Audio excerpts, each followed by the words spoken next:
You thought you heard some music? Well, here it is. A tune for you guys. John Martino and I don't Joe like things with Coltrane pulse. coming by with Cool Cat Caravan to spread some Well, joy. hang on. To spread some joy. Oh, John So you see a Martino broom and hit Joe Gloomsworth in the head, and Coltrane he will now coming throw by the to bomb. save the day. It was at this moment that he knew. He fucked That's up. what you're He's alive. Minecraft just used wild magic. For who? Who for who, dude? Fulgrim. Oh no! I didn't touch my penis. Come on. That's the longest 6 seconds I ever heard.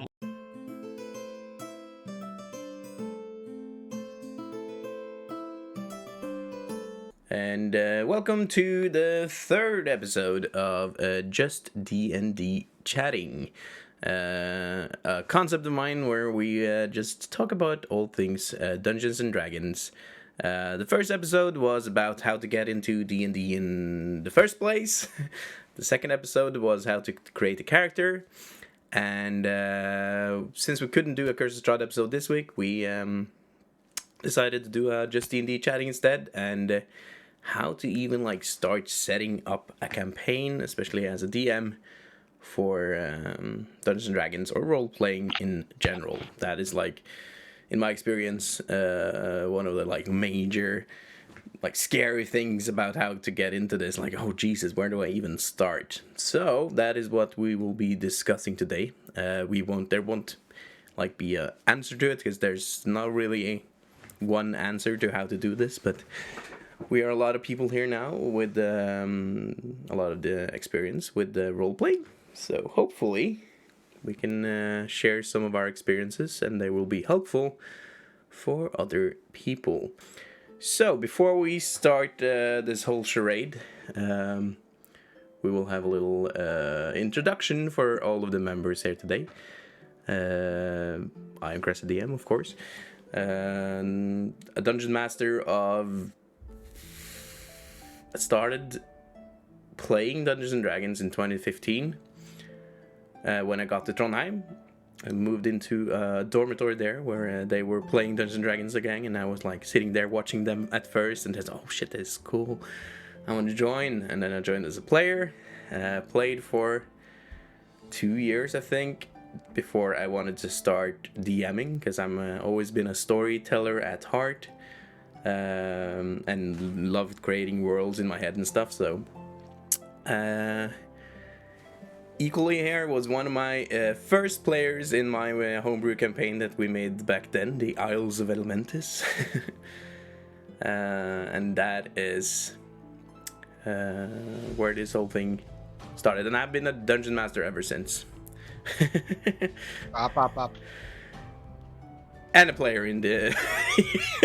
There's one campaign I'm a player in currently, and that is Ekolie's own homebrew campaign. He started as a player in mine, and then he became a DM himself. A very good one, I must say. Rainplay, I know nothing about Dungeons & Dragons, but I've always wanted to play. Welcome in. Well, then you come to the perfect stream. Hello. Welcome in, everyone. So nice to see you all here. And we will, of course, be answering people's questions.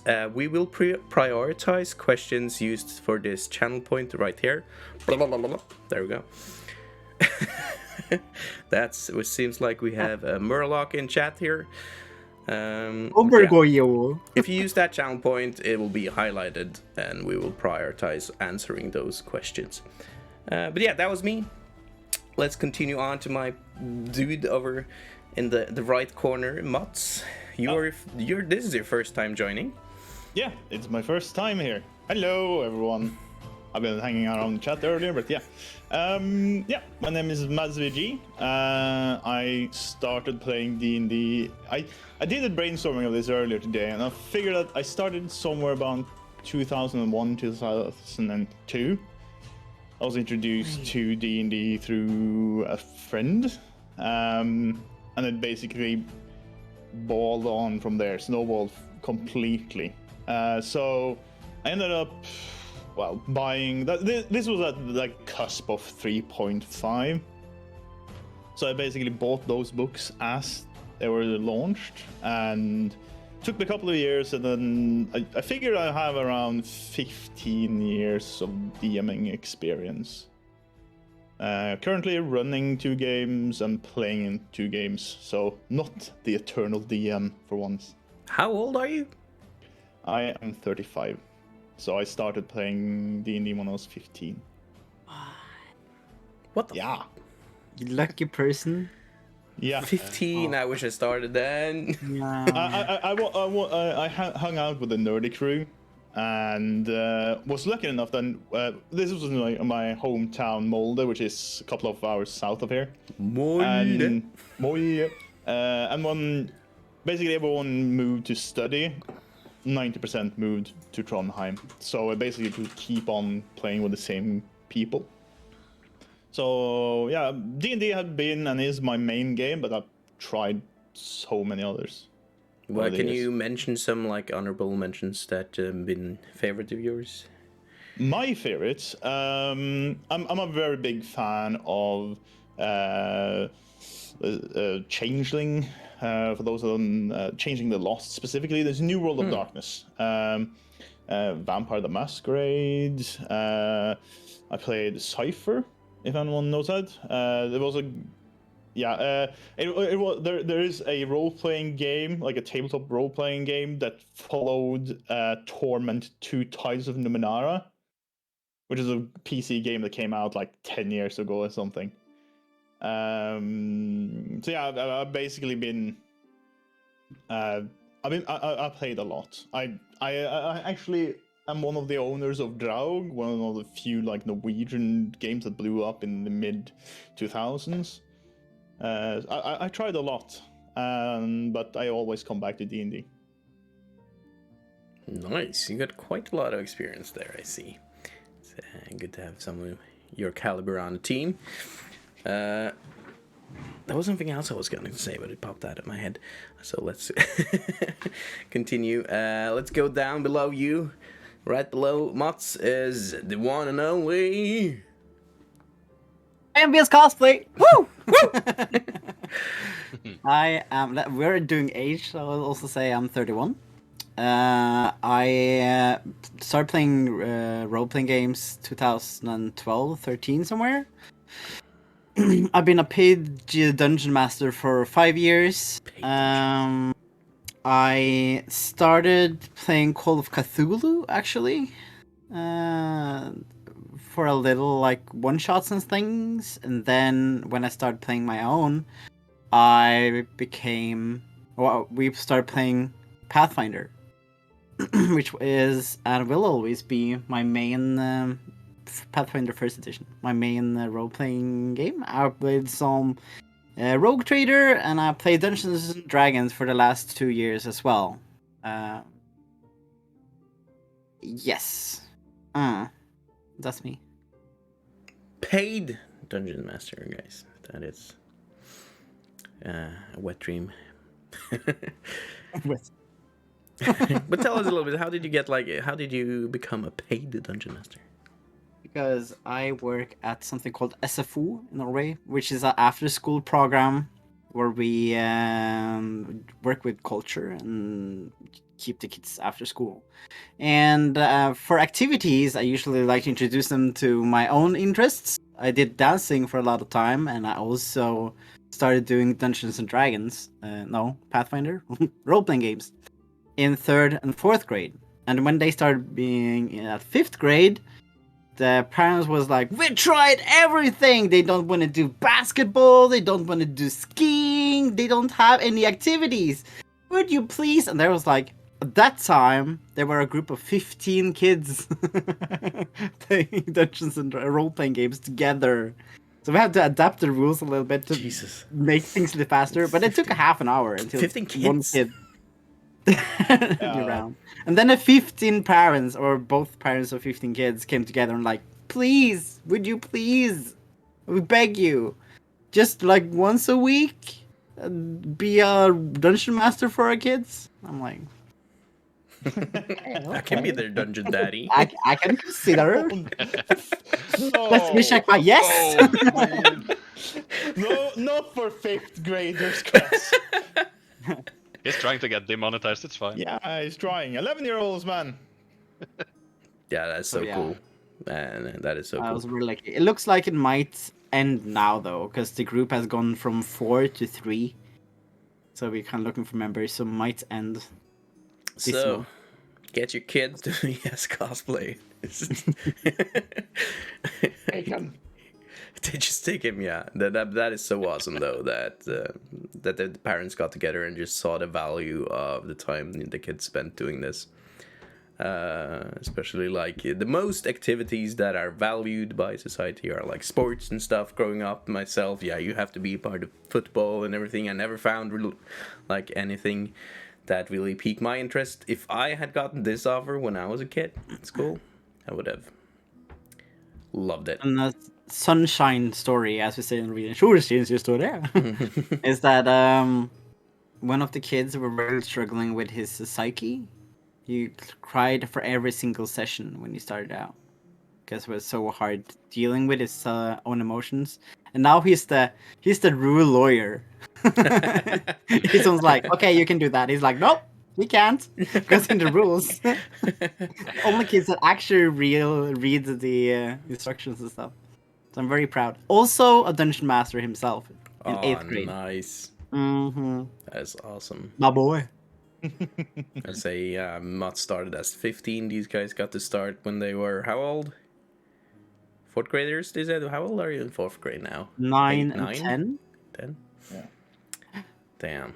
They have so many years ahead of them. And Dungeons and Dragons is just getting more and more. Like, the role-playing world is just growing bigger and bigger and easier to get into as well, so...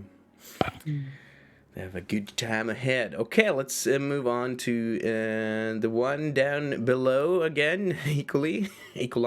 I never... How do you want your name to be pronounced? Bob. Bob. Okay, Bob. Go ahead. Hi everyone. Hi, Bob. Hi, Bob. Nice. Eco for short, that works because everyone says eco. But yeah. What are we doing? Is this some D&D stuff? No, okay. I've been a player and dungeon master for... what year is it? 22? Yeah. 5 years-ish? I did my first attempt playing D&D and DMing the Minds of Pendelver, the starter set for D&D 5e. Like back in 2016, I believe. Actually with the guy who plays Leaf on Cress's stream. Mm-hmm. So I DM'd him at that time. Took a small break until Cress reached out and, you know, you want to play D&D? Like for realsies? And then I started as a player in his campaign, and then it evolved from there. Yeah, he was a warlock without Eldritch Blast. Yeah. I saw like every character has like every warlock character was like, why are they all picking Eldritch Blast? Doesn't seem that's fun. boring. Let's try something else. Yeah, I loved it. Yeah. So I started as a utility warlock because I didn't do much without Eldritch Blast. And rolled like crap as well. In the start. The fish story is. Oh, the fish story. Oh yeah. Fine. One of my highlights as a DM is the fish story. Yeah, eventually I wanted to start my own campaign, which I'm currently running 2 of in the same world. One with Cress as a player and one with my where I used to work, or is actually working still. Oh, you're still working? Yeah, like 20%ish. Oh yeah. Yeah. I'm a big believer in making D&D available for everyone. I love bending all rules that is, and yeah, my campaigns can get kind of chaotic at times, but you know. I don't understand what you're talking about. No, me neither. But I think that's the fun of D&D, though. Like everything that you do, you can just change to fit your table, and that is the most fun for me as a DM, at least. And I think my players enjoy it sometimes. Sometimes. Yeah, sometimes. But the most important part is that fun as DM, isn't it? Well, depending on how big your player group is, you should have an X percent amount of fun. You know. Oh yeah, So yeah. if there are 5 players, you should have all of the fun.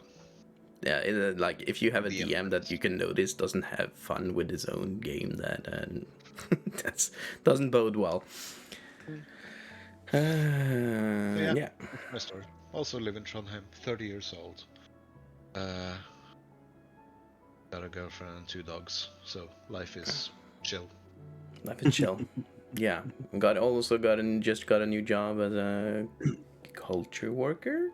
Is that a... Oh yeah, I'm also gonna become a paid DM. Yes, that is his goal. Just wait. And yeah, he got an awesome job. I went into that as well. Oh yeah, and I work as a kindergarten teacher. So there's a lot of us been in the school system here, and there will be one more as well. Give the poll forward. Can you take it if I drop it to you? Oh, that would be so cool. God. We have to like practice something like that for next time, just like in case. Like a rubber ducky or something. So we can throw to each other. Something everyone can get hold of. The talking shtick.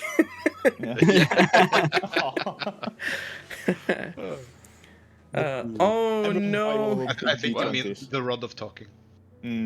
Guys, see chat. Oh, yeah, it is. What's up? I'm here to say bad news. The Queen of Britain just passed away. It happened. It actually happened. Trauma dumping. I still don't believe it. Shit. You knew it for like 3 seconds. It's a scam. Let's have a moment of silence for the forever DM, ruler. The of Queen. Great Britain. The Queen of England. Queen of England, the forever DM. Brava, brava, and her corgis. Oh, the corgis, poor baby. Yeah, she ruled an entire realm. And she kind of downsized a bit over the years, but... Well, at least now Charles get to keep the crown for a couple of years. Oh, damn. Has to wait for 2 weeks to get it, though. The immortal queen is gone. She ruled for over 70 years, didn't she? Yep. Yeah.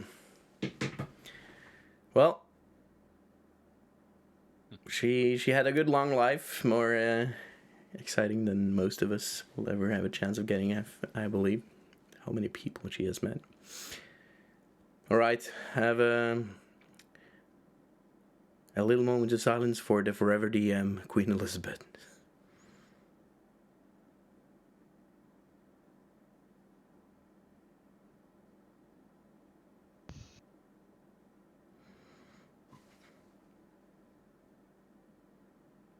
F in chat.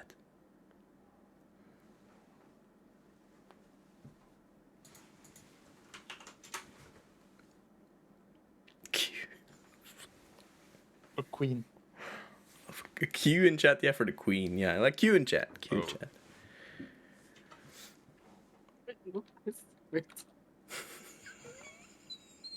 Fuck.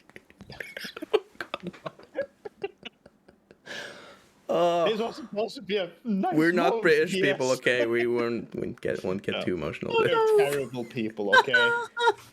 Fuck.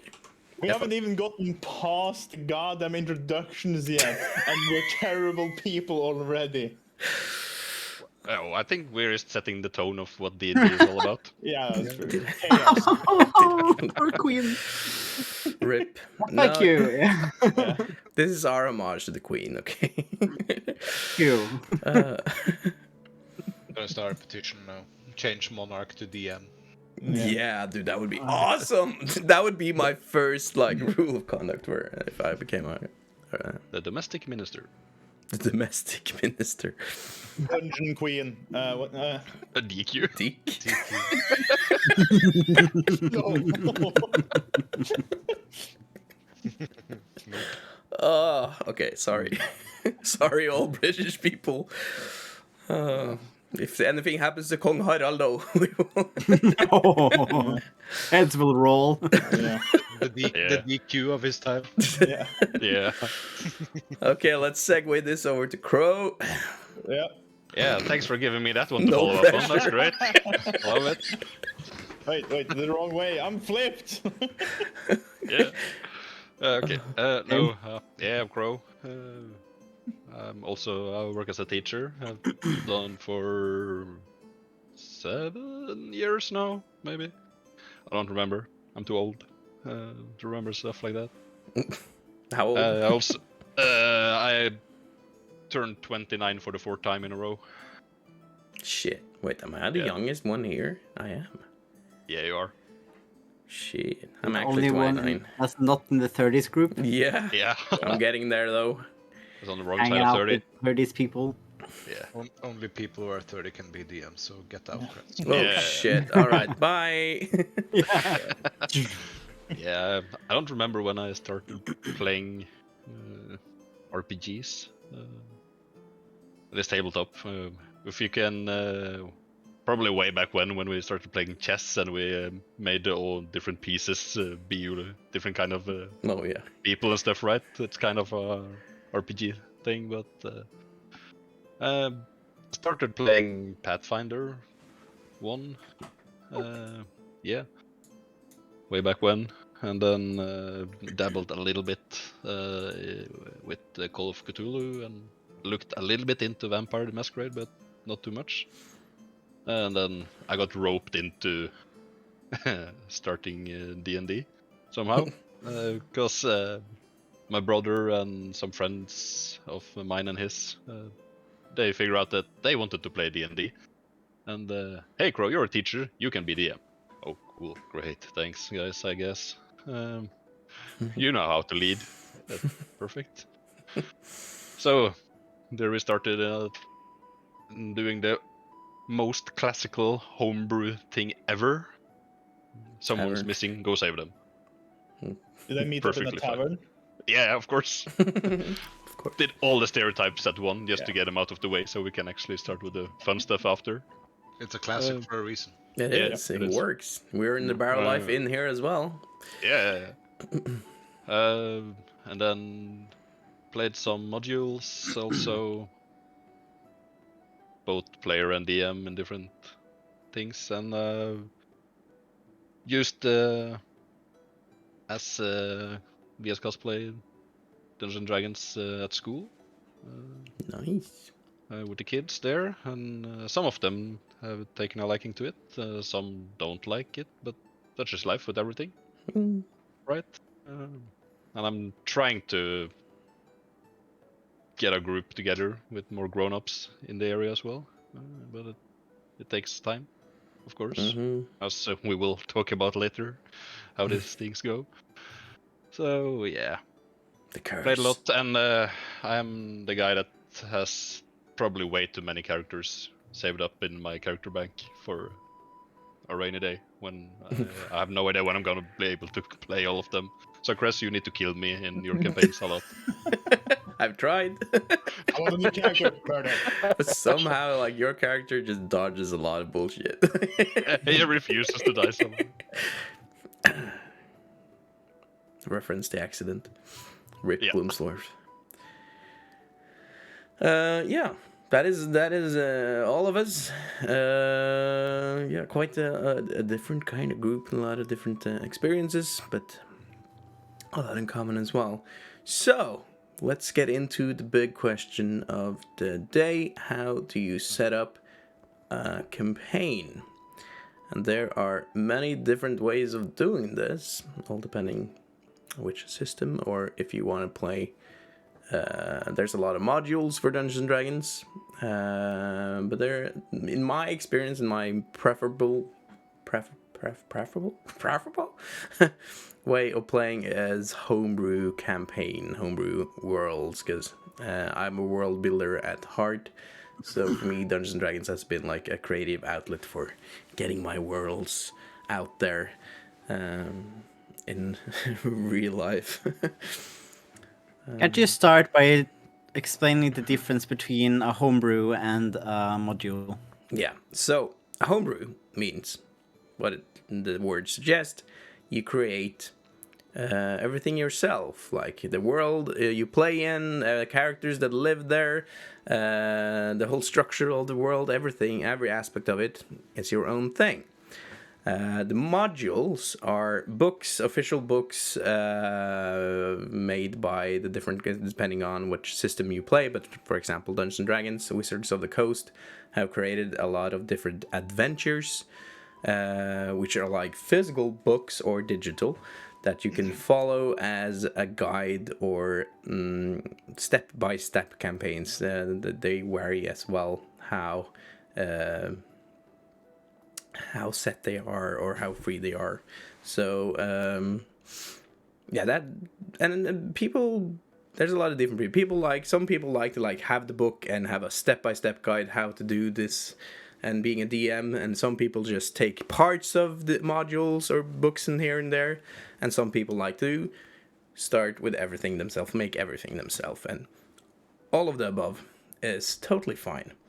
Myself, I'm a bit of a mixer. I like to look at different adventures and take parts of things I like in them, pick a little quest here, a little character there, a storyline from that part, a monster or whatever, and put them in my own world.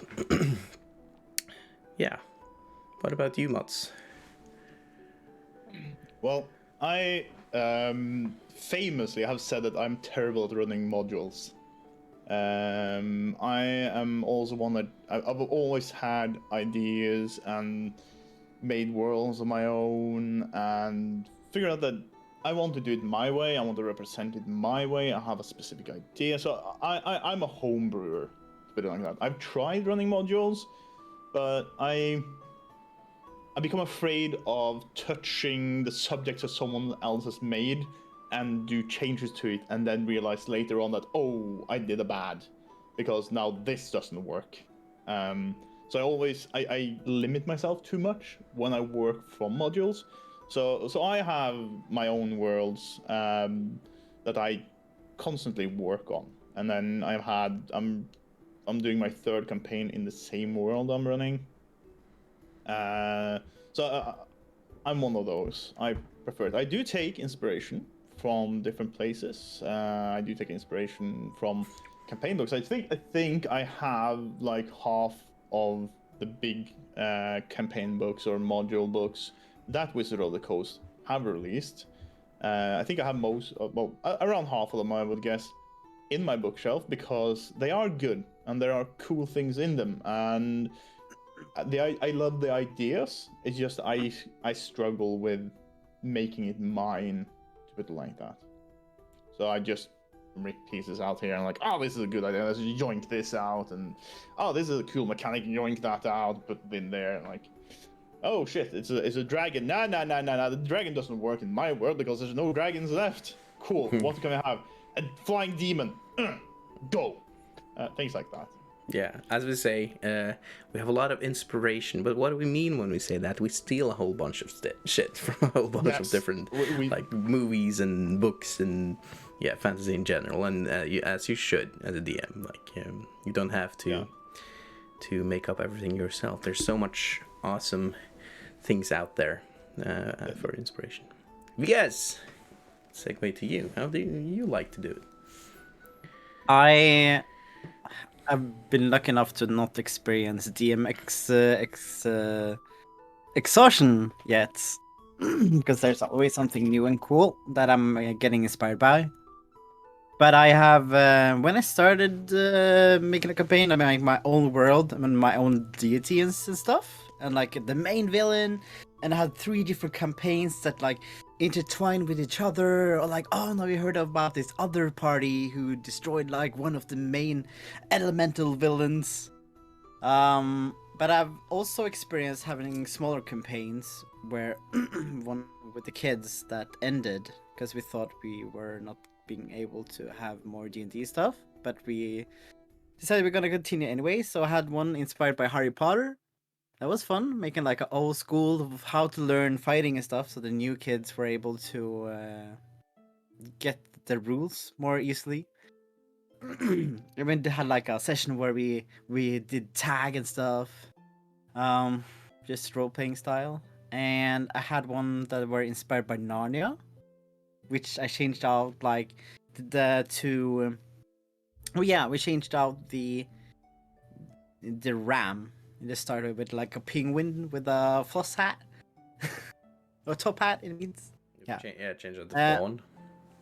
Yeah, change out the font, and we changed like key elements so people don't really understand that it's the same story, and changing switch space, especially switching up some genders. Even people get like, if you say a man slept for 100 years, they don't understand it's Sleeping reference. Beauty. Yeah. Yeah, strangely enough. And Was I kissed so by I a have, woman. have had a module like that, but I never followed the D&D module. Only taken inspiration. Bits and pieces. What did you think of the Strixhaven book? Running Inspiration. Cool idea. Did you use it at all, or was it? Did you run it before it came out? I run it and it came out as I were having the campaign. The kids were like, "Oh, it's just like Strixhaven." What now? What is this?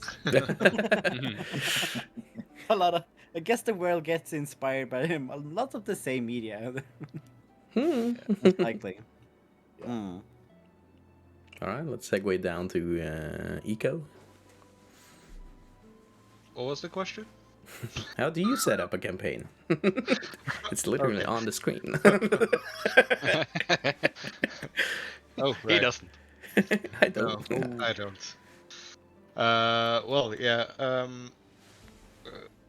For my home brew, the only thing that I knew that I wanted was a Jedi Order. Yeah. How can I do this in D&D? How can people have sort of laser swords and a sort of a force patron, for example? And then I just started thinking about how would the structure be? How would I like to how would I like to create a world? So by creating the order, I created a sort of a power structure, and then I created the city that it was based in, and then it just expanded a little bit about from there. And with many DMs, I guess, that attempting to homebrew stuff, things got a little too big. Like you had to create all of these cornerstones of the world, how everything was and how everything worked. So I actually managed to stop myself and just told my friends, hey, I am thinking about a world. Would you like to be a part of it? Would you like to playtest this, basically? And I spent about 2 months, I guess, creating a little bit, and then we started creating characters, and then I got some inspirations from the characters, so I tried to use my players a lot more than perhaps a new DM probably would. Like create a backstory that is original to you. You can decide names, places, how the places look and everything, so they had their free or blank slate basically to create some if they wanted to, and then I just expanded my world from there based on that. And even the villains and the heroes of the story is based around all of my players instead of me defining it before they even had a chance to write something.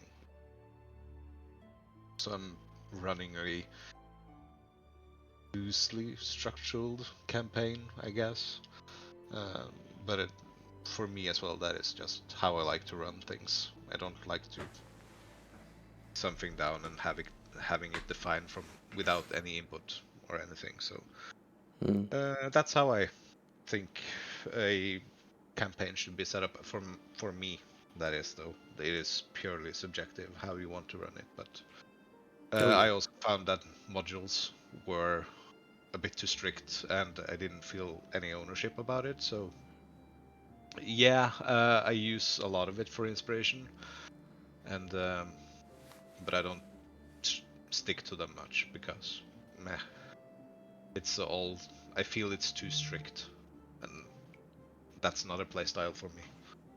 Yeah, and there are like there's a ton of different adventures, and a lot of them are not that well made, and there's some great ones as well. But like getting into all that.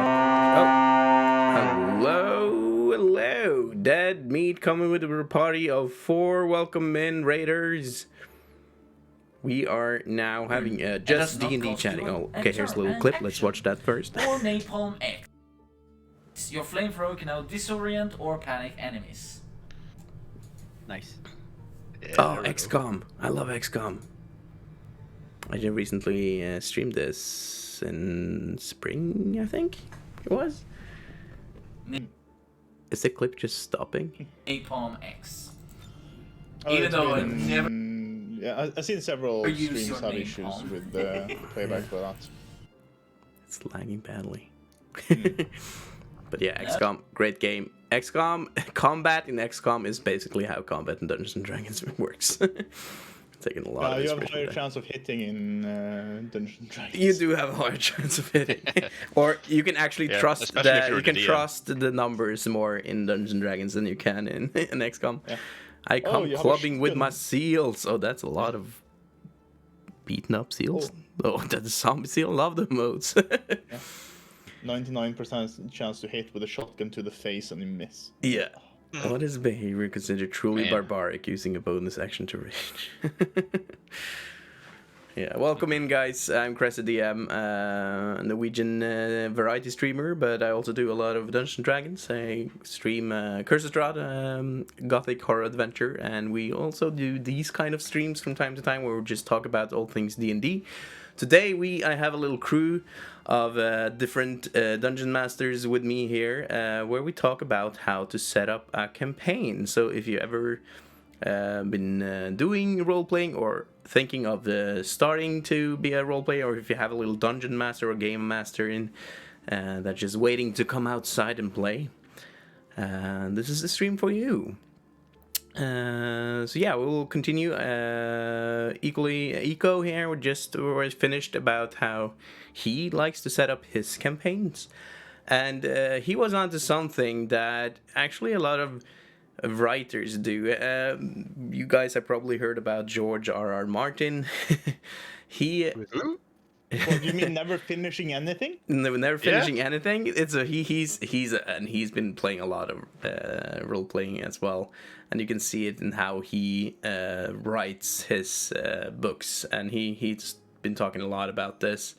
That some writers are architects. They like structure everything beforehand. They have a set plan. They know where everything is going.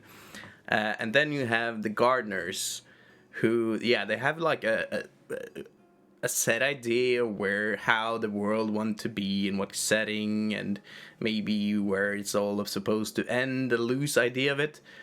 But he develops the world as it goes and see what kind of plot lines or stories and characters pop up and gets interesting. And in my experience as well, that is my preferred way of playing Dungeons and Dragons. As Eco said here, he started like planning everything out, big structures for his world, how things worked, and then just, oh shit, I'm using a lot of time on this without like even knowing if my players are interested in this world. Stepping back a little bit and starting to talk to the players, like what. I remember he spent like, what kind of campaigns story would you like? What kind of characters would you like to play? And then have his world as a backdrop for everything, and let the world develop around the characters and what the characters do, their actions. And the thing again was that like I had like one thing to remember. That was that my world was newly discovered by divine creatures, for example. So gods and divine beings hadn't existed or hasn't existed for long. So that is a and that was also one of my ideas. That was just, what is a world that hasn't been touched by, or had been, Pretty fresh. yeah, pretty fresh, basically, from divinity, and how that would affect the world. Yeah, because the most fantasy tropes are always like there was this ancient civilization before that is like in the backdrop. And so I think it was kind of interesting to actually be in a campaign where everything is very new and things are developing. Being part of that. In my campaign, where Chris is a player, they have already confronted one god, which they don't know about. Hey. Oh shit. Is it me? Am I the drama? I don't think. No, but It like can be. there is a character they have met, which basically I have decided that it's gonna be something one day. Yeah. And I like those kind of things, and my party has no idea who it is. Yeah, that's why I love being the dungeon master, because like I like knowing things, like knowing the little plot lines and see what players notices or not, like what plot hooks do they grab onto, what just goes straight over their head. And a practical example from my first homebrew campaign is that we had the player, he was a half elf, and he had like a dad that just went around the entire country getting a lot of children. And we actually had one of the other players, after his original character died, we made his new character to be a sister, half sister of his. And we had like Leia Star Wars references. His name was basically, it was Leia. The name was Leia, and his last name was the same last name of the other character, just in Japanese. So it was like, and they almost got together in a brothel. So, but everything just went straight over the head of the other players. They were like this close to having children. So yeah, that is, and that plot hasn't been revealed to him yet. Actually, he doesn't know. He had to end the campaign because he moved away. Yeah. So glad it's not broadcasted on the internet. Yeah. Yeah, and that is like, I've been to a big homebrew campaign there as well. And that was my first homebrew, and I think I also did kind of a little bit of the mistake of making a very big world in the beginning. With a lot of different cities and so on. And I made maps. I love making maps. Yeah. And I spent so much time on it, and then life happens as we played, and we couldn't continue that campaign anymore. And there was like, oh, there's so many cities you haven't seen, or plot lines you never got to see. That's the beauty of making your own world. If you defined it loosely enough, like Ekolie, I mentioned that you not have strict enough definition of things, so you always can add to it. Well, one of the in my world, but like one of the most defined knightly orders is based on ideas that one of my players came to me with when the first time we ran a campaign, and those prevalent, even though story-wise, those are 40 years between each other. Yeah. Crow, what about you? How do you like to set up your campaign? Well, it all depends on the players, don't it? Because normally I talk with the group that I'm supposed to DM for and what they look for in a campaign. Some would like to do a module, right? Because they have heard of, maybe there's the first time they want to try and just try D&D, and they want to try one of the beginner modules that they've heard about. So sure, we can start there, but it doesn't really take all that long before the modules kinda forgotten way back, and I've mixed and matched together a lot of different shit. So it's a combination of module and homebrew. It always ends up when I start a module playing. And then I also have done a lot of different homebrew worlds. Some of the good old classics by the middle-aged tropes and everything like that, and also some more modern stuff that actually are there are cars and planes and all this technology we're used to today, as well. And currently trying to build a setting that's founded on a lot of the fairy tales from old, and mixing together a lot of things from there to just have a big open world that then I can drop players wherever the fuck I want, and then it has a lot of replayability with different groups and what I want to do for the moment. Yeah, sounds like a good way of doing things. One of my favorite podcasts that I listen to these days, Dungeons and Dragons podcast, is a podcast called Dungeons and Daddies. Where it's like there's a bunch of people, some of the writers of Borderlands, the Borderlands games. So the humor should be understood after that. They are basically. Their campaign is that they're all just a bunch of Los Angeles dads that are driving their kids to a football match. And on their way to the football match, a big tornado shows up and just swallows up their car. And all of a sudden they wake up unconscious. Like, the kids are gone, they wake up at a strange place that turns out to be the Forgotten Realms, which is like one of the bigger official universes of Dungeons & Dragons. And the whole quest is like, where the fuck is our kids, and why do I suddenly sprout tentacles or vines out of my fingers? It's like, it turns out that they've gotten new powers. They were like real world humans. And then all of a sudden got magical powers, and then it's based all around dad jokes and stuff, so that's why... It's a good tip if you want to like listen to some funny and easy. They're not neither as they're not as interested in rules and stuff. They just follow the rule of cool and what is fun. Okay, question: what is the meanest thing you've done to your players in a current D&D game you got running? Ooh. Well, it depends on what the definition of meanest are, doesn't it, though?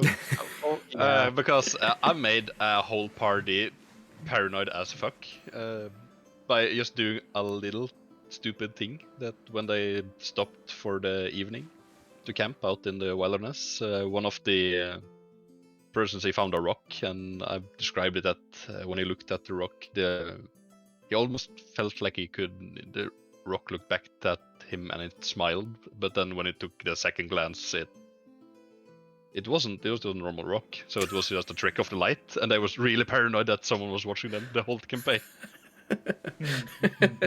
The rocks are watching. Yeah. What about you, Mats? The meanest thing I've done is actually, well, I have done yet, or that You're planning to do, yeah. Planning to do. Oh shit! I don't want to spoil. Vico, get out of here! At least one of the players is in the group. Yeah. Spoiler alert! 3, 2, 1. What they do know of, at least. Ooh, they. Well, they. All of it is background stuff. It's mostly background stuff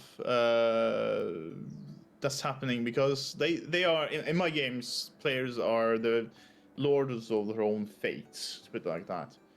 And I'm not one to often do nasty things to them that they know about until later. But think about what I can spoil that won't come back to bite them later, or that won't come back to bite me later. Think about that. I actually have to think about it. I can come back to that. If anyone has a fast, quicker answer. Oh, there's so many. I have a couple already. Yeah. Go. Like in the campaign, the small campaign that I played this summer with a bunch of my work friends, we played every one of us like was really excited to play something like new. They wanted to play something fresh, and nobody had played high level characters before. High levels, i.e. above 13 was the highest I think someone had played. So we decided to play a 15 level 15 campaign for like what became total amount of 6 sessions. And so I, as a DM, had not always. I have never played that high, and I have never DM'd that high as well. So like I had to take into consideration how many magic items they would have, how many immunities, resistances they would have, effect immunities as well. Whenever I was designing a boss battle for them to play, or just a battle. So the thing was, they were chasing something underwater. Into a sunken underwater city, and one of its main abilities that I had thought out was that he would try to manipulate and control people towards, so they would go against the group. And unintentionally, but in retrospect pretty mean, was that I made a I made an ability that was to charm one of the players to go through any resistances or immunities they had, and then I made the DC very low, just because of that. But I targeted the barbarian. No. And he was in rage, and he got pretty mad of that. So which rage means that you are immune to charm effects. Oh yeah, that's true. By the rules. Yeah. But yeah, this went straight through that, and he failed a DC 10 Wisdom save at level 15. Oh wow. So half the party got slaughtered. Hey. Because of one barbarian. Oh shit! Yeah, barbarian is. Oh, you turned him. Yeah. Yeah. PvP in Dungeons and Dragons is not balanced at all. No. Yeah. So we had to have a little chat after that session. Yeah, that's a good one. That was not cool, man. Yeah. So that is one of the unintentional things that I was mean about. If someone has any other examples, you can go. Well, I also tried to make my worlds so that every decision the characters make will have an effect on the world somehow, either good or bad. Because if they ignore something, something will happen with whatever they ignore, right? Because it's a living world after all. Yeah, every action has a reaction. Yeah. So if they're not killing the dragon, they're just leaving the area, well, there might not be an area to return to afterwards, for instance. I took inspiration from a post I found online somewhere. I used this big old troll as a gatekeeper for a bridge they were going over. Also kind of inspired from Monkey Island series, for those that have played those games. Where they had to pay the fee to cross the bridge, right? Oh, I love toll trolls. Yeah, toll troll. Troll. Well, they didn't exactly pay the fee, because they figured that it's free if we kill him. So they killed the troll, right? And looted him. And then in his pockets they found knickknacks and a picture of a little girl, troll girl and everything, and then yes, I love further this. down the line they ran into this whole troll compound where they were grieving a little daughter for her dad that never came home. I love it. Yeah, that guys is how you deal with murder hobos. Yeah, yep, that is. It's like someone gave me the advice of how to deal with the horny bard. Yeah. Every time the horny bard goes to bed with someone, you roll on a pregnancy test. Oh yeah. Yeah. Yeah. At some point, that goddamn bard is gonna have to pay a lot of alimonies. Yeah, I had that as well as part of my pre-mentioned homebrew campaign. They went to a brothel in the Orcish capital, which was named Brofell, and things. Okay, so this is how I'm not sure if it's the players sought this out themselves, but the halfling of the party. He just he was a virgin. He has never done anything, so he just he wanted to find whatever suitable for. He found the only other halfling in the brothel, and he had a fun. And they had to roll like a Constitution save to see how the knights fared, and he had like the best time ever. And then the other character, the pre-mentioned guy who almost screwed his sister. He was looking for the most beautiful girl in the entire brothel, and then had to roll. Okay, how does this go? And he got a nat 1, and then he was guided down into the dungeon,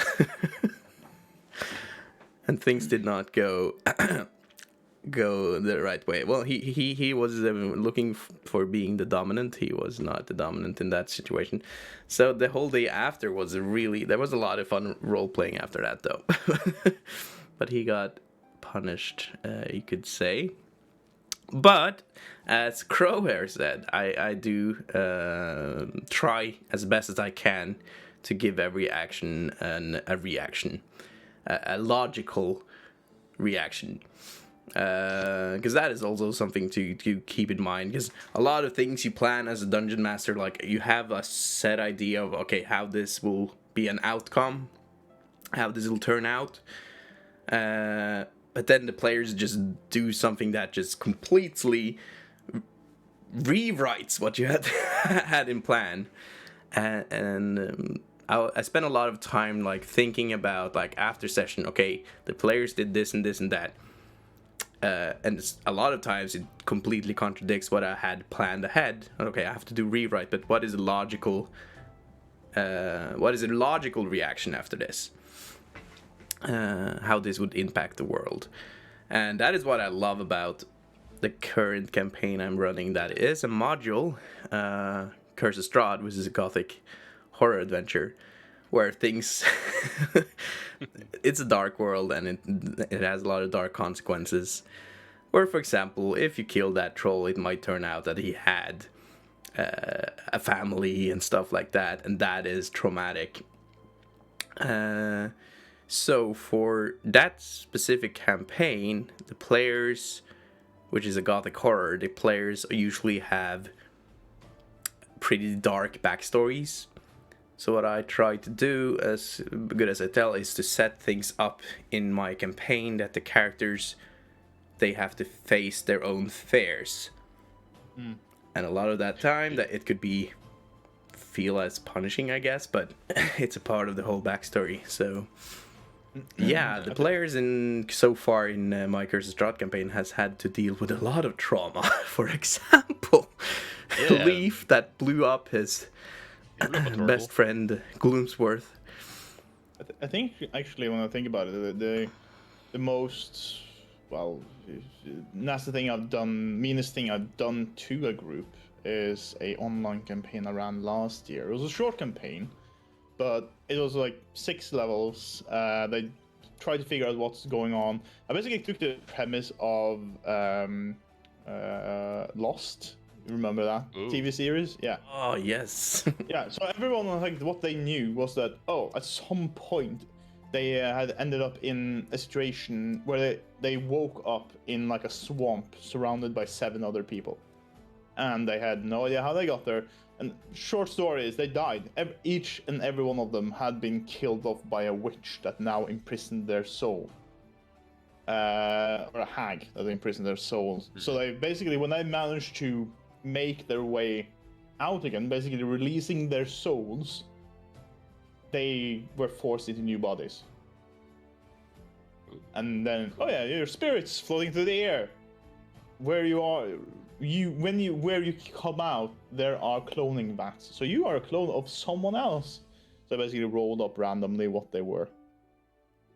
And for just inspiration for every DM out there, there's also this cool little thing that's called a changeling that are really useful to do stuff. I play a changeling. They're awesome. Awesome race. Because you can suddenly kidnap someone that's precious to the party and kill them off site, and then have a changeling change into that person and join back up with the party, and suddenly have a backstabber for the boss fight that no one knows about, for instance. Welcome, Jengas. Yeah, great question there, that media had a lot of interesting discussion here around that. And I have one thing I wanted to hear here. Now, let's hear it from VS. What's the most mean thing you did to your children? Cute, kind VS, cozy VS. What is? He took their candy and ran. The younglings. The younglings. I have a wonderful, wonderful story for you all. They were 10 years of age. Like all great stories. They had a bunch of griffins that they joined with that they got as a mount because they're gonna fly off over the seas. And I kept reminding them, remember to feed the griffins. Remember to feed the griffins. And when they got the griffins, they need to be fed 3 times a day because or else they will get angry. And I asked them before they go to bed, do you want to feed the griffins? No, we don't want to feed the griffins. Okay. Then they go to bed. Like how many times didn't they how many times hadn't they fed the griffins by this point? 2 maybe. But it's like, we have especially that one kid who already didn't really feel like he fit in the group, and he wished for such a long time for a familiar that he could have, and it was this lovely little sheep, and because there were like 15 kids who wanted that sheep, and there was that one who didn't fit in who got that sheep, and he's like, I love it so much. Love it so much, because when every kid like, come over here, little sheep. He went over to that kid and looked at him with big eyes and like cuddling up to him. Of course, that sheep didn't survive the night. Sheep? No. Poor little kid. Sheep. Yeah, but they did some kind of, they got like a wish later in the game, and then all of the kids was like, yeah, we want the sheep back. Well, if it's familiar, you could just resummon them. The most powerful but he went in the game. I want the sheep. Efficient to have a familiar, of course. Yeah. That is a good use of wish, though. I would respect the hell out of that wish. Cult of the Lamb? No. Yeah, I also killed off an entire tribe, so the person was the only one left. Except that they never get to know that because they never went back to the tribe. So that's one of the things that were like, oh, that's a horrible trauma they never get to experience. Oh no. Welcome in, you got salmon. Thank you for the lurk. You're mean. But I think maybe the meanest thing as for adults as well, that I punish bad behavior. If someone's tried to steal from your party members, if someone tried to attack party members just for being douchey, I always punish it in some way, and I always say that before sessions as well. If you want negative effects around you, it's always gonna affect you somehow. Like if you try to poison one of your party members and you roll that one, and you slip and poison yourself, someone gets so you're gonna be like Kronk. grumpy and angry and sad. They're like, oh, this is the stupidest thing ever. I mean, can you imagine the person sitting next to you being shivved in their sleep? Yeah. Have some compassion. I know you want to be like the evil villain person, but you still have to fit to the party. Oh, I'm so sorry for the stupid thing that happened to your character. Please tell me more. Oh yeah, that's kind of like you're onto something here now that is like important, and which is always important. What I come back to is have a session 0. Yeah. Just start as a session 0. You can do that before you've created anything. Just have a session 0 with your players and talk about what kind of things you want to do.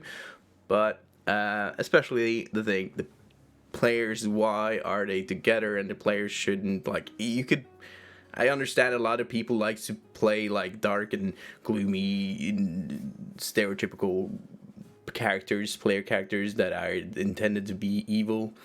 But don't go against the players. It's never, in my experience at least, it's never something that is fun. And the most important thing about playing Dungeons and Dragons is to have fun. It might be fun for you, that one player, but is it fun for an entire group is something to have in mind. Yeah, remember And then, like- D&D is about collective storytelling objective. Like, it's not the DM against the players or the players against the players or everything. It's like everyone wants to tell a story together. Yeah, And if you want to be, if you want to be evil, be evil. Be the Yeah, last yeah. one. As you see the person is dying on the ground, you be the one who crushes their skulls and smiles. You don't have to do it to your own party. It doesn't benefit you in any way. I think Ekolie here he's playing in my I have two groups currently that I'm playing Curses Strahd with. One that I'm streaming and one that I have a physical that started half a year prior to the streams. And Eco here, he's in that campaign and he plays a necromancer wizard. And I think you've done an excellent job of like how to play what could seem to be an evil character but still be on a team of the players and not be like a dick. Well, depends on who you ask. Well, if you ask Thief. But this is one of my favorite moments as a DM is when the players were just like, after a long hard day, they were just sitting around the campfire, and the paladin of the party started discussing with the necromancer of the party of the ethics of resurrecting dead people. The way Eco here managed to like actually give fair points of how it's better to use dead bodies than slaves, living slaves. Yeah. And it's like the green choice. It's a reusable resources. And everyone was just sitting there and was like, green. it's a fair point. Well, nobody asked how they became raised corpses, but you know that's another conversation. Hey, Your character also that's had, not important. An interesting thing is, if we go specifically for 5th edition as well, all the revive spells are also necromancy. Yeah, they are. Per definition. Per definition, yeah. And also an interesting thing that Eco had with the cleric of the party, light cleric of the party, had like a 13-step program of how to turn this character evil. Oh, no. He died before ever getting to half of the steps, but... Was he resurrected? As a workforce? Well, he could have, but he wanted to make a new character, so... I was about to say, I see VQ, the resident necromancer, aka Death Cleric, reacting with familiarity. Yes. To this situation. To this necromancer. Well, I have a little death cleric running around in a campaign. It's all good and fun and games. Good and fun and games. No, it is a thing that I enjoy about 5th edition in general, is that I removed a lot of the a lot of the evil and good side, right? It's not like, oh yeah, you have to be evil aligned to be able to resurrect undeads. It's like, why has alignment anything to do with that? Mm-hmm. I've never been a fan of alignment in general, so I'm just more like, okay, it's a personality trait. Yeah. But yeah. It's a guideline more than anything else. Yeah, it's a guideline. I do it more like altruistic, egoistic, and then do you follow the law or not? Yeah. That's my interpretation of it. Same. But going back to what was mentioned originally about this is the session 0, how important that is, and make sure that everyone is on the same wavelength. Yeah. When you create your characters. Because it is one of the most important steps, is to make sure that everyone has the same idea when you set out. Often when I take my session 0, I have like, okay, I have a first arc prepared, and then I give like guidelines like, you guys should be on like mentally, you should look at this and this as a bad thing, and just give like general guidelines. Do not give it too harsh, like you have to be the hero. Like, your morals can be questionable, but your goal or the reason why you gather in the first place is because of this. So make sure that keep this in mind as you make your character. Would your character think like this or have this idea, so you don't end up with situations where, well, people start stabbing each other. People are so narcissistic that like, well, I steal from them, but when I figure out they get pissed at me, that's not fair. Like, well, because that causes friction in a group, and I knocked over my and that just avoid it. Yeah, I remember. I will never forget Eco's first ever session, where there was also a completely new player. He set us up in this town, and we were. Well, how was that story again, Eco? Which one of them? the one with the javelin. Oh, right. Yeah. After action. Oh, right. Yeah. So I was gonna introduce a friend of mine into D&D for the first time. Yeah, so we were running Lost Mines of Phandelver. Yeah. So we were gonna try an easy module, I thought. And what I wanted to try was like the module starts with you on the road towards Phandelver, right? And but I wanted to have like a moment for every character to introduce themselves. What were they doing in the city before we started the actual story? All right, something low key, I guess, for everyone. Were there a cleric at somewhere at the temple? Were there a noble somewhere, right? Just to flesh out their characters. So this new player got kind of overexcited, and he introduced himself. He was a paladin of devotion, I believe. And so he was stepping out, an old paladin, I get to say. He was stepping out of the church to do some mercenary work, just as to get out of the comfort of his life, right? And he started by saying the reason he wanted to leave was because the mayor of Waterdeep, no less, had stolen his wife. This was completely new to me. He just made that up on the spot there. Okay, right, sure. We can make that work, I guess. I said, and then he just. But what else would you like to do? And he says he wants to find the mayor's house. Okay, yeah, we can do that. Doesn't take you long. And then he knocks on the door, and the mayor steps out on a balcony on the upper levels. Or and starts asking why he knocks on the door and stuff. And immediately before I could do anything, he just said, "I throw my javelin at him."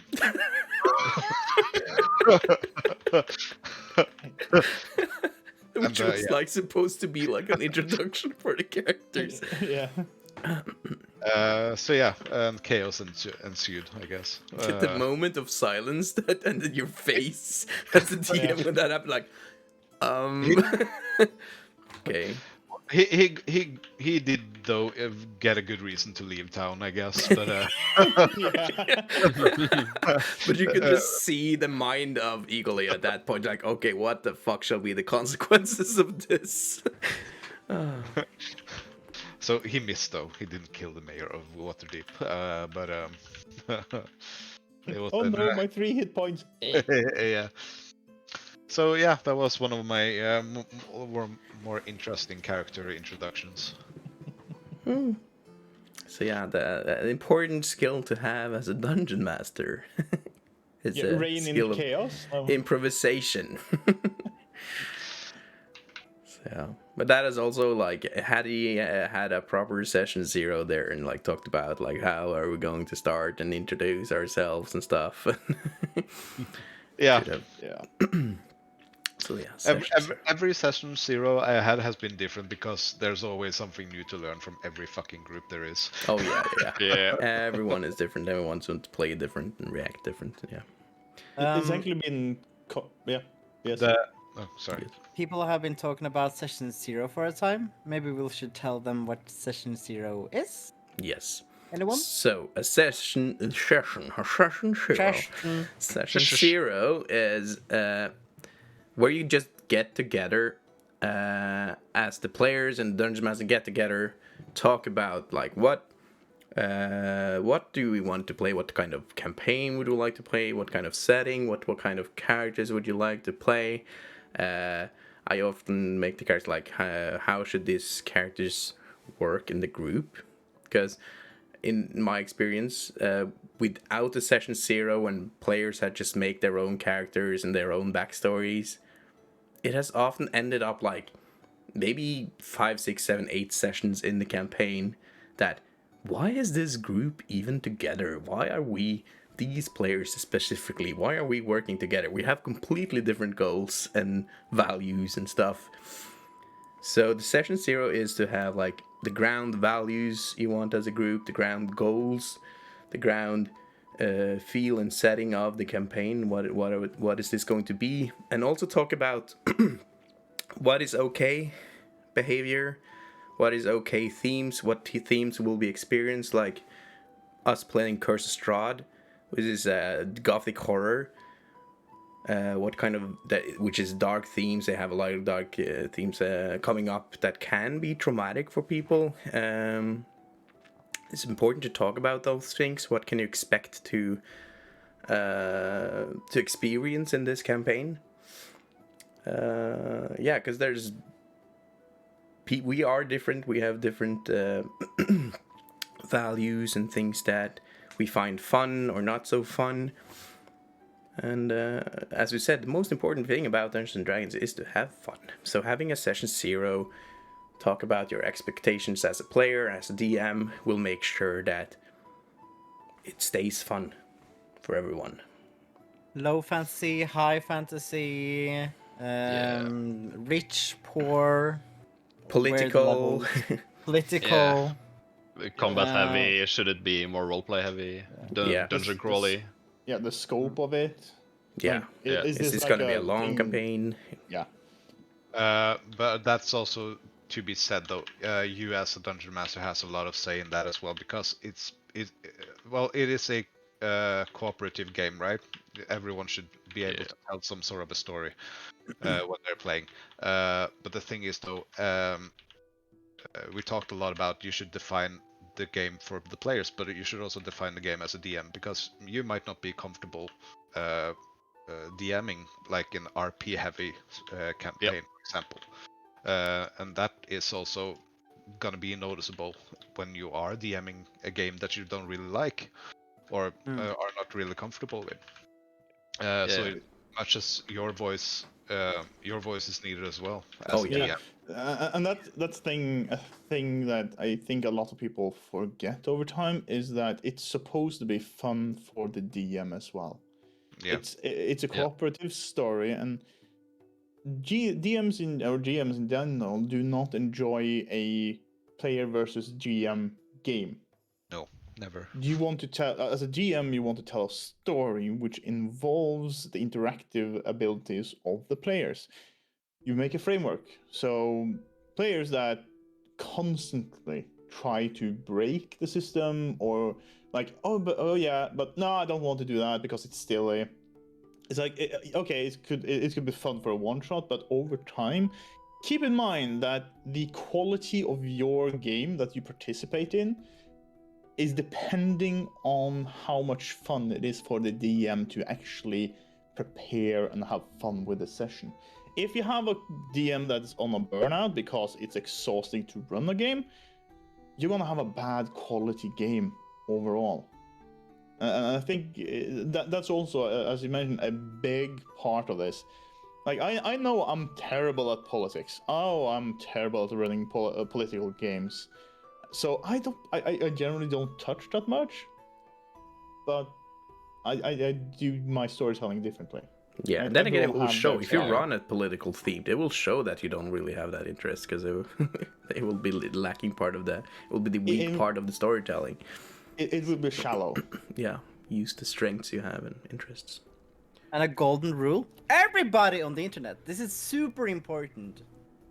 A Dungeon Master use a lot of time to prepare for sessions, but a good session or a good Dungeons and Dragons campaign or a role-playing campaign is where players use just as much time preparing for the sessions as the Dungeon Master do.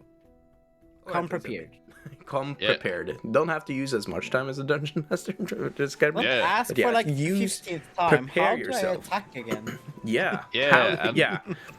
Read up on rules, get to know your character's goals, and yeah, work with your dungeon master between sessions if the things you're wondering about, or details you missed, or things you would like to experience. As a DM, I try to have like some points during the campaigns where I stop up a little, like, how are you guys enjoying this so far? Is there things that you as a player are missing or feel that you want more of, and stuff like that. Have a That's conversation. very much to the style of the dungeon master as well. Because Yeah. when I'm a dungeon master, I see the world is like this and that. My theme is like this and this. You are welcome to join me in my sessions, or you can find another GM. That's how I work. I want things to be inspiring for me. I want to have high fantasy. I want to have a lot of role playing. I mean, I think you have to find a dungeon master that works for you, and you have to find a group of friends that works for you. Yeah. That have the common interests, like not in roleplay wise, but in life. I think that helps. And then try not to make Yeah, it yeah. personal. Yeah. Yeah, of course. Yeah. That's also very important. Don't make it personal. It's a way. Role playing for me is a way to step out of what I do every day, right? And disengage myself from reality. Yeah. Live in something else. Yeah. As adults in our busy lives, respect the time you have together and the setup time, and try to this is like one of the few times as grown-ups, if we actually get together, everyone has their schedule, everyone can actually meet on that Saturday, on that day, and for those 5 hours you guys are together and enjoying that moment in time, and trying to respect that. It is not fun as a DM, and I've done that as well as a player. To like the day before, like, oh, so sorry, I can't, something came up, or communication before sessions in good time is important, and respect. That's great. And respect also, each other's time. It's really important because we have all felt the scheduling problems with the D&D. That's one of the biggest hurdles, right? That The forever curse. life gets in the way. It always does somehow. And I have the joy of having a group of friends that I used to play with from time to time, to be fair, where we're 6 engineers working for different companies, traveling at different times. It's rough. I think the last time we had a session was like February. I mean, it's either that or you have to run some West Marches style thing where you can just mix in anyone here and there and do a silly quest, right? But that's not for everyone. Yeah. Like, take that conversation up with your players or your DM if there's like anything that you feel is a bit off that you're wondering about. I can mention the practical that Eko did with me, because he felt I was a bit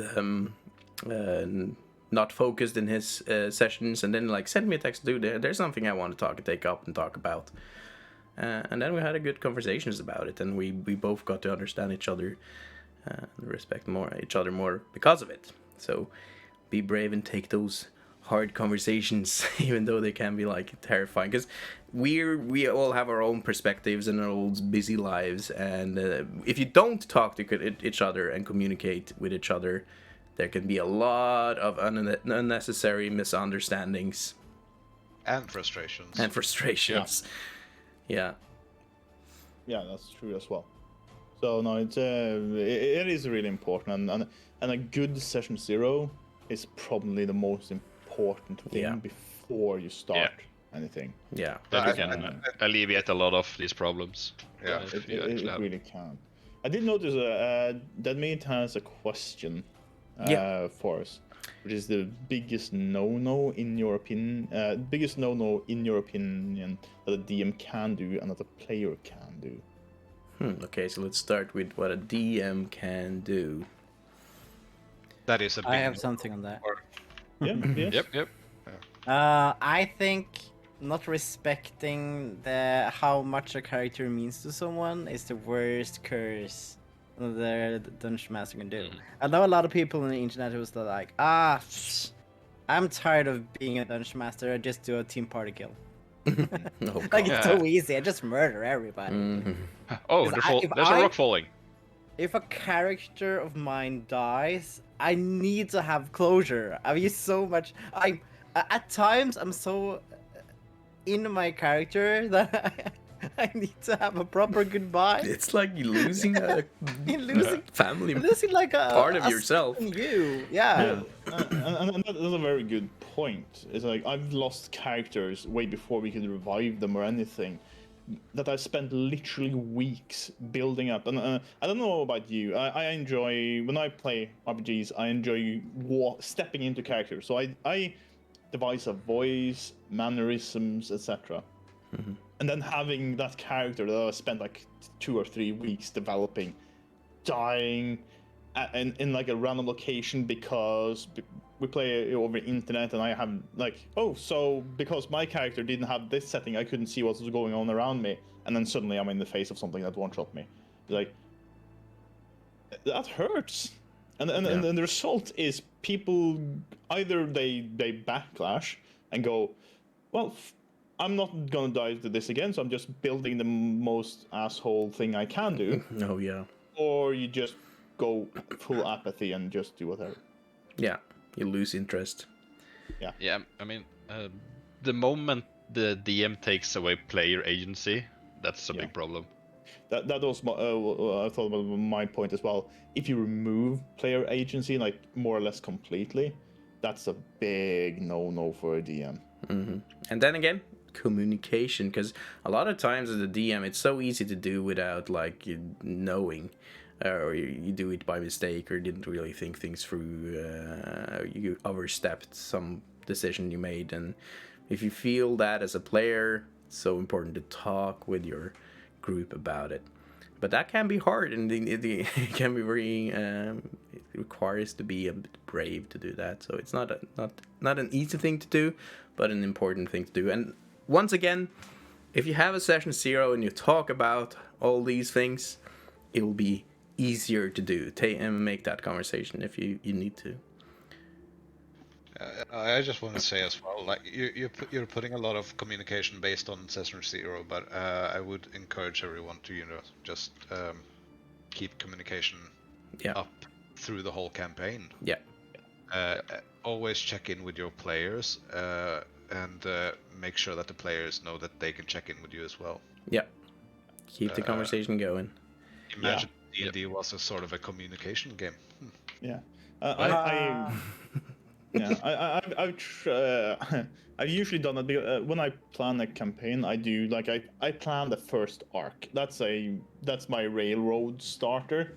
Is usually like between 10 and 20 sessions. Yeah. And then I do like, okay, what do you think about that? How do you feel it was going? Is the group dynamic, etc. Just to get a readjustment, because then it's gone a long enough time. I also usually allow players to, if they realize that this class or this character doesn't work for me, it's like, okay, but retool it. See, as long as it's within like the first, say 5-10 sessions, it's like it's not that big of an impact, because usually you plan the campaign for a much longer time anyway. So it's like, all right, but we can work with that. Let's see how can we work with that, and in the campaign I run now, one of the players like, he started out as this type of monk, but that didn't fit how he wanted to play his character, so he was wondering if he could like go over to he's like, I'm feeling like I'm gonna like multi-class into bard, because that's fitting more with what the character. So I basically made a full new. Basically, I made a new subclass for him specifically. Yeah. Because it's like, okay, it's probably going to be like slightly lower power than your usual subclass, but I know how to do it. Yeah. It's something unique for him, and he could still be that monk that he envisioned without going like, I have to basically abandon my entire backstory. And that is one of my favorite things about Dungeons and Dragons 5th edition and using D&D Beyond is how easily it is to homebrew, how easy it is to bend the rules and make things your own, and make a new subclass if you have to make a new subclass. D&D Beyond has great tools for that. So, Well, I think that I'm doing with one of my new players in the new campaign that I'm planning. Like he had this idea of his character, right? He had this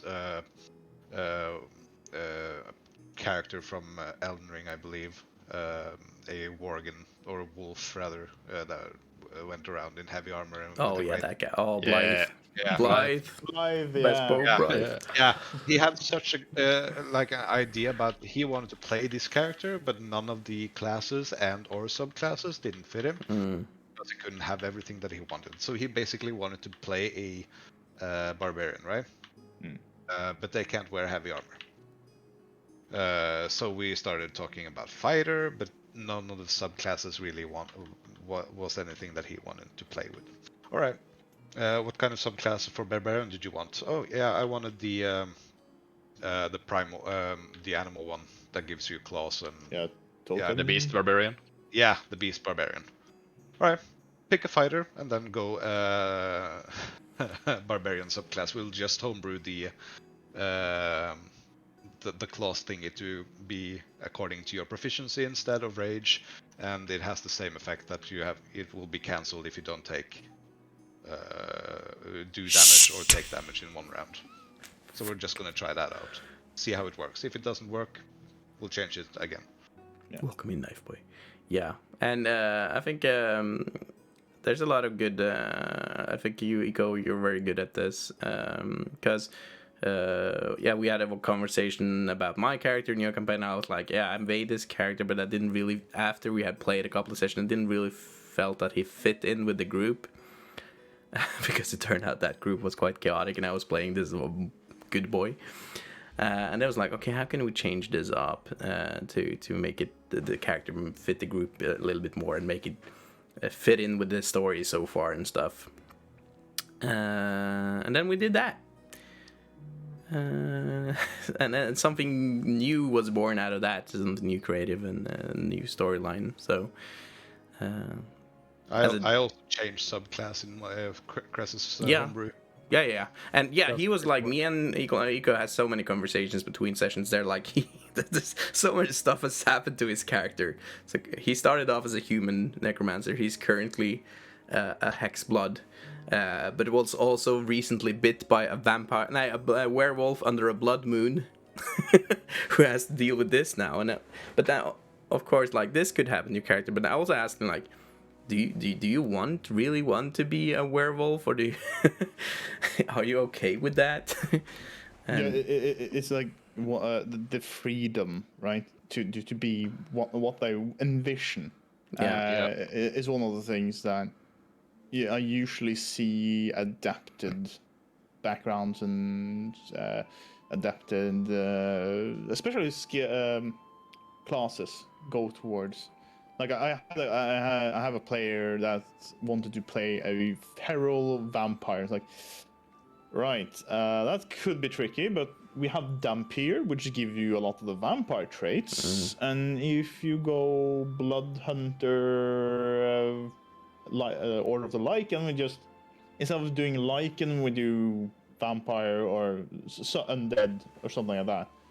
Then you can have more or less exactly what you want. We kind of dabbled and looked at like, how can we make this work as a hexblood werewolf necromancer kind of thing, and dabbled into like maybe a blood hunter or like in multi-class, but it was a lot. So instead we like, okay, how does your character want to get rid of this? Now this is a new goal for the character, a new story. Like, how do we break this curse?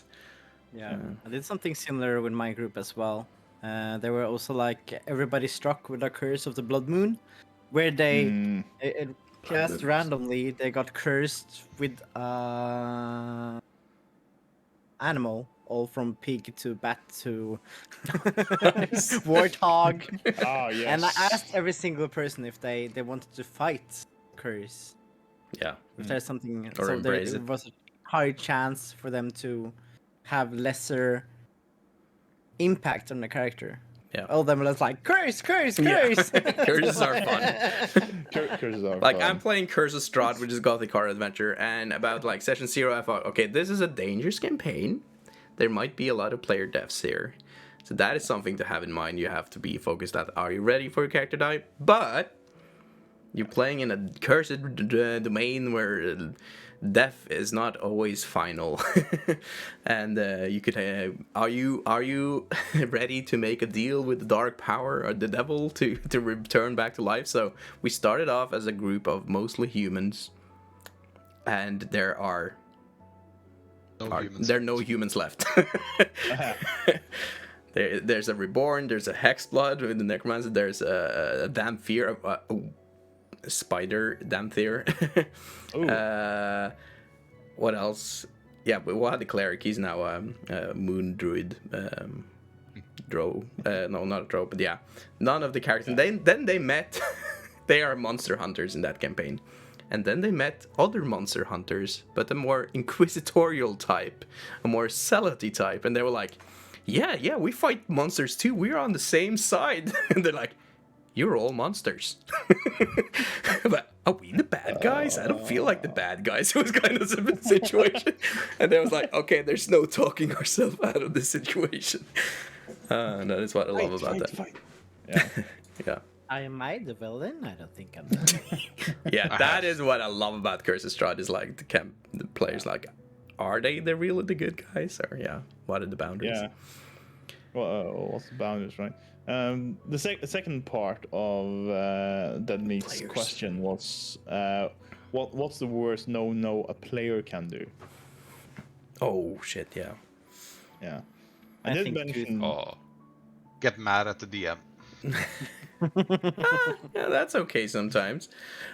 But then again, don't just derail the entire story as a player. Like, take no interest in the story that is being played out is what I at least find most annoying. If I can see a player doesn't really have any interest in what his story is trying to tell and just want to do his own thing, like throwing a javelin at the mayor. Just derailing the whole thing. Yeah, respect the story. Metagaming.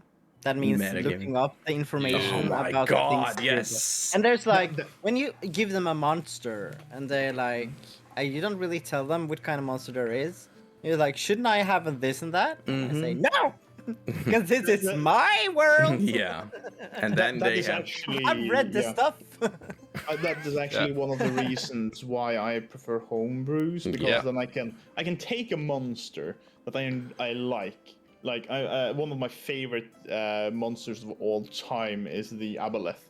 But I've never been able to use the aboleth because no one dives. Because diving is deadly as shit.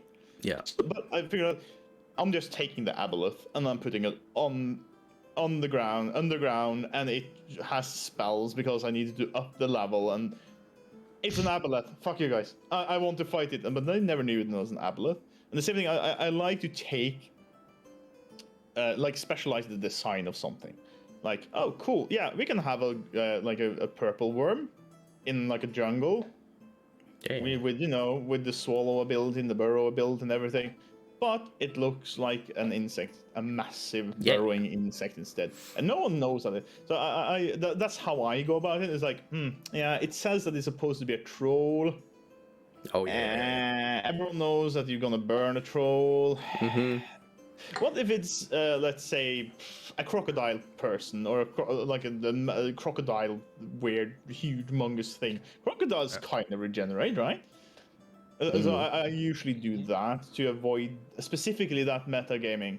Yeah. It's also one of the freedoms I have with making my own worlds and doing homebrews, because no one knows what to expect. Yeah, so that is something like I talked about at Session 0 and running Curse of Strahd. Like, yeah, we were playing a module now that people could read if they wanted to, but don't do that. And at the same time, it is my version of it.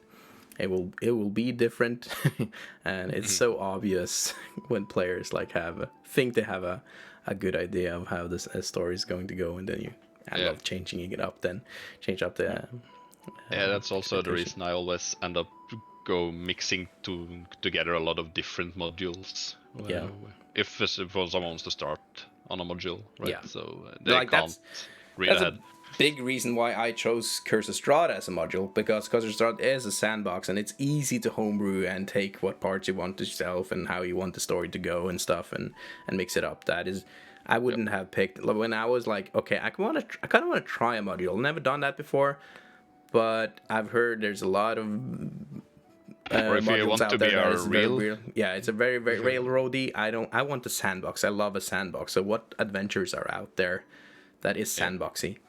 or if you want to be a real douche, you can start playing a Tomb of Annihilation with your party, and then swap out the tomb with the Tomb of Horrors instead. Oh, yeah. I also don't like when people are like fully signing out. When people are like, we're in this together, and people are either doing something totally different from the rest of the party. Like if the three of us go over there, but I want to be alone, kind of. Or if they just stop communicating and sitting with their phone, doing other stuff. Because that it's like, hey, we want to play together. We want to hang out with you. And if you're continuously doing like another thing or signing out mentally or physically, we're not really hanging out. And like they're like only physically here. Yeah. I do have a caveat to that, because I've played with a lot of people with ADD and ADHD, and for them specifically, they need micro breaks.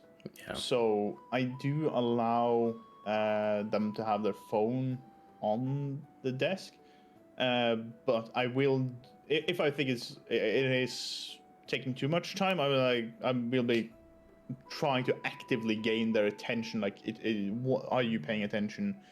What are you doing at this point? Yeah, what are you doing, right?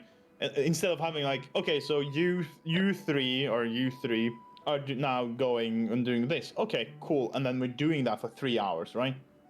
I do like, okay, now I've given you guys 15 minutes of attention, maybe 20 minutes, and then I'll go to the other three. And then so I always try to keep them. I keep jumping back and forth. It's like, okay, so this is like a 5 minutes cutscene that happened to you. Now we're going to do the 5 minutes cutscene just to keep people a bit engaged, but at the same time give the people that need a mental break from time to time to just cool off a bit. That is like one of the most challenging thing as a DM, though, how to span your attention as a DM and make sure that every player is seen and heard and feel like they're part. That is the hardest thing, but it's one of the most important things as well. But we always have those kind of people who, when you have combat and there's their turn, and like, huh, what is happening? Yeah, there's only like 6 and 7 times during a session. I'm like, yeah, that's annoying. Yeah, that's actually a thing that I enjoy. I guess some of you have seen Critical Role, right? Yeah. Matt Mercer is very good with this. That he goes, okay, so it's like, okay, it's crosses up, and then it is VS and Echo, right? So you draw their attention and tells you it's not your turn now, but next action is your turn. Yeah. So you need to think about it. Try to prepare. Yeah. Yeah. And of course, spellcasters, they will take time because it's like, what the hell? I have 900 choices here. And I had a plan, but then he did this, and then I have to do something entirely different. Yeah. I love playing spellcasters, but oh lord, you go like, but why are you in close combat with this motherfucker? I was just trying to fireball him. Prepare. You have prepared spells for a reason. But you have, like, if you're a wizard, you have like 17, and you're like, but this was optimal for like half a round ago, and now you did this, and I can't do that because now we'll smash you and you will die. Yeah, but then you can have a rogue in your party, and he just goes, fireball me in the face, let's do this! Or the barbarian. And you have 6 seconds. Every round is 6 seconds. So if you sit there for half an hour and decide what to do, you're not really role playing, are you? Yeah. Welcome, Talon. That's why support casters are superior. Yeah. That's why you put a time limit.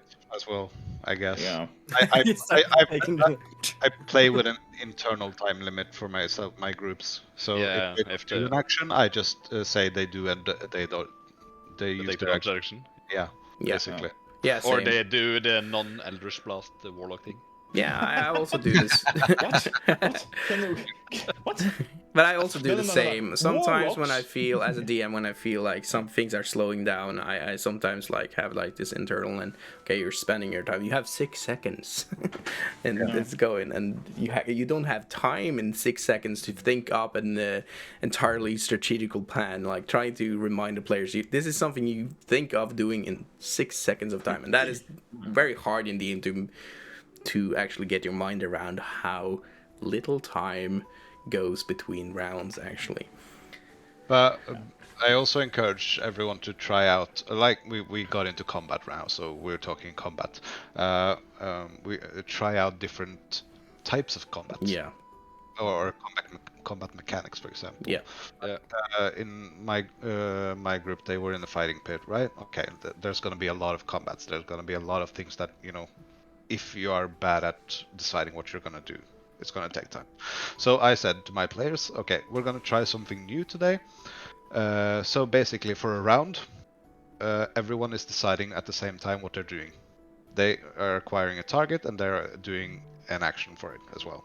So, for example, the rogue wanted to stab one of the targets. Okay, the sorcerer wanted to cast a spell at that target, right? So everyone decided, and then we just played out the turn as they had described it. Yeah. Example. It was interesting. It was very interesting to try. The meaning or the thought behind that was because I didn't want you to have the like you have 6 seconds, right? But you don't necessarily play by it because you play as a reaction to whatever player previously played, right? Yeah.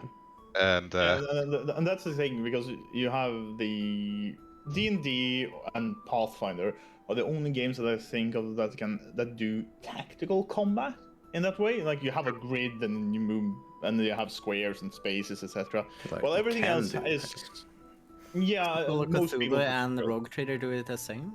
And I think so. What's called Warhammer Cthulhu? and basically almost everything. There's a lot. Maybe not Vampire the Masquerade. That is what No. I find this World of Darkness don't. but I find it's very refreshing about being a player as Ekolie, because he loves trying new stuff and mixing stuff up. And for this encounter, and he's also good, like, okay, for this encounter I want we're gonna try this thing, and he says something at the beginning of the session as well, or before the session, like, I have something planned that might be new, it might not work out, it might work out. So be open-minded. Yeah, and also in the spirit of combat, that sometimes it's fun to just have the characters or players do the first thing that pops into their head, because they will be panicking in combat, right? So maybe they just do something entirely stupid, because you would do that in a combat, because you don't have time to think of everything. Yeah. Roleplay.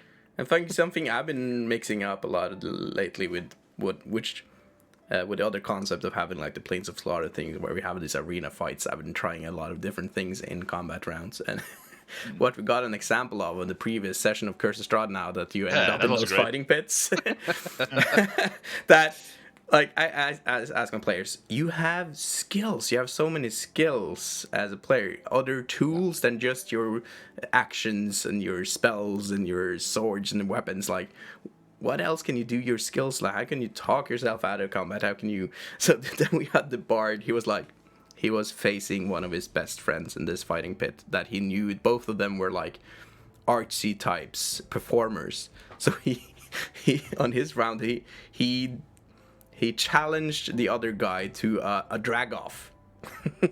So he put forward his disguise kit, he placed it in front of him, and he said, we're gonna have a drag off, and we're gonna like roll a performance on each of our rounds. I'm like, okay, this is cool.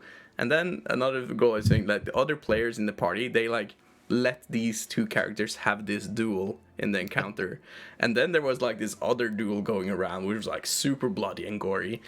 All of these things happening at the same time. It was and then suddenly my character got inspired by the drag off and wanted to join in on it with illusion magic, and somehow didn't manage to fuck it all up. Because there was one guy that was worse. It was amazing. But yeah, the whole like combat thing. As I mean, D&D has always been like very like semi-rigid. This is how we do it. We have squares, we have boxes, right? But I played a bit of Powered by the Apocalypse, and they have a really cool way of handling combat if you don't enjoy the grid-based combat, and that is basing it on that you are told what the enemy is doing, and then you react. So if, for instance, you're against a red dragon, and your GM goes, it puffs its chest and gets ready to roar a flame towards you, what do you do? And then it's up to the players to decide what do they do as a reaction, instead of they hold like, oh, but it can't hit me because I'm in a different square, or I'm standing over here and I'm instead of like, oh yeah, but it's he breathes now and he'll hit all of these guys, but like I'm dodging away from this. Like, okay, cool. Then you roll to try to avoid it, and then okay, you failed. You take full damage or half damage, whatever. So it is. I think maybe, at least combat-wise, there are so many good, better ways of doing it. But D&D works for what it does, really. Yeah. D&D is a dungeon crawler in its base core. Yeah. At its core, and that's how it works. And the feeling of throwing a fireball into a room filled with goblins and killing 30 of them is unmatched. Oh yeah. Or throwing a fireball at your players that they try to counterspell it, and then another spellcaster you have counterspells. The counterspell is also hilarious. Yeah. It's like, like the chain of counterspells. See who gets it off first. Yeah, seeing the fear upon your face when one of your players yells counterspell and his counterspell is counterspelled. Yeah. I feel targeted. I'm level 17. I'm gonna use my 9th level damage spell. The boss counterspells you. But yeah, as VScosplay said in chat there, I always RP first. Always, I will try to like use your RP your characters, and when you do actions in combat to flare it up, like explain what's the flare or how you probably. I'm hitting it with my sword. How do you hit it, and how do you cast this spell? What does it look like? Rule of yes and always improv theater. Yes and everything. But we have a question here. That means last question from me, then I'll let you guys go back. Odd home rules, like those that affect saving throws as critical successes or fails. Do you know or double damage? Do you like using them, or do you prefer only using the more common house rules? I honestly think that the less house rules you use, the better. Because at some point, your group is going to change up. Yeah. As a DM, it is fine to house rule things, but if you as a player get used to using those house rules that are specific for you, you might end up being somewhat confused and not carrying with you, or have different expectations than what the basic game set is, which a lot of people do. In the beginning, I ran with flanking as an option, but then I realized flanking is insanely powerful, and by the way, it is a house rule. It's an optional rule, so I dropped it. It's also way too easy to get around. Yeah, then again, you can tweak the flank rules. Metagaming feature as well. Yeah, and it is a common enemy feature, especially at low levels. Another thing, one thing that I have included as a homebrew is the rules from one D&D that came out last week or the week before, something like that, where inspiration is based on your rolls instead of what your DM tells you. So instead of your DM going, oh, here's an inspiration because you did a cool thing, and this lasts until you use it, you have, cool, you rolled a natural 20. Here, have an inspiration. But it disappears after a long rest. They also changed it that you have to announce using the inspiration before the roll. That's as well. Just That's also important. clear that. But I like inspiration. I like that one. I like Yeah. the iteration of inspiration. Well, I'm useless of inspiration. Chris can vote for this because I have inspiration. I think I've had it for all the sessions and I never use it, but it keeps giving me inspiration somehow. Yeah, I like giving a lot of inspiration to my players, and I also like to think, you can get a reroll. It doesn't matter. I was about to say I could probably ask VQ, but she's streaming on her own currently. So, but yeah, I have a bad tendency to not give out an inspiration unless I remember. Crap! I should probably have done that. Let's find a reason why someone should get it. Yep. I'm terrible at remembering it, so including that means that I get it more, and they use it more because from before, they like one of my players like, oh yeah, they had inspiration for the last 6 months and haven't used it. Like, okay, so you're basically hoarding it for a special event, while now they don't have to because there is a 1 in 20 chance that they actually get one during a fight. Yeah. So I think it's interesting. It will be interesting to see how that works out, and then you can tweak it as much as you want. So it's interesting. I like inspiration as well. I like to, if they have an inspiration point, like okay, you get a depending on what the player did when he rolled a nat 20. Maybe like rolled a nat 20 on performance. Okay, so the next time you do something similar to this, you get a +2 to that roll or anything like that. Yeah. So flare it as one. There are many variants of what you can do. As this is a sort of talk about how to set up a campaign first time, I wouldn't encourage you to use the rules as much as they are written currently, and then change. They're more like guidelines. Yeah. Yeah. But not to confuse yourself or your players. Yeah. They are actually decent rules. Yeah, but they are. They're well thought out, most of them. Yeah, but there are, there will be preferences that you will notice as more you DM or play the game. Yeah. One of the most common changes of house ruling is moving our own healing potion to a bonus action. Use a main action to feed it to someone else. Yeah, right? that is what we do in Curses Trial. We have it like it's a bonus action. Drink it yourself. That makes sense, and it requires more time to give it to someone else. That is just one example of one of our homebrew rules. And that is also something to discuss in a session 0. What homebrew rules do you want for a campaign? And also during the games, like, this isn't really working for us. Can we make something else up? And just to sort of counter your point, Mats, I think homebrew rules are a fresh addition to the table, and as long as you have discussed it pre-hand. And everyone is understood by the use of it. I don't think it should be that confusing for when you are eventually joining a new campaign or something. But I think, but as I also said, use the rules that they are written first and then change. Well, and also to be fair, when Tasha's came, they actually made a lot of things more accessible for doing things as you want to do. Yeah. Oh yeah. Great book. Most of my house rules is about action economy anyway. Because in my opinion, combat feels, as you said, it drags out. It does. It does. Because you have to draw your other weapon, and then you have to wait around to use that weapon.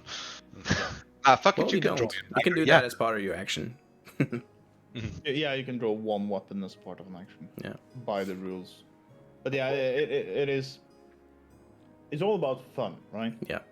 And like I have a pretense for my games is that okay.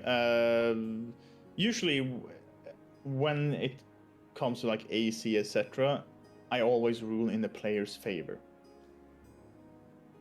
And that's a that's a rule that I use, and while the rule regularly is meet it, beat it. So it's like, okay, it's an AC 16, I hit 16, that's enough. I'll do like, oh, it's an enemy hit 16, no, that's not enough because you're a player. So technically I have 17.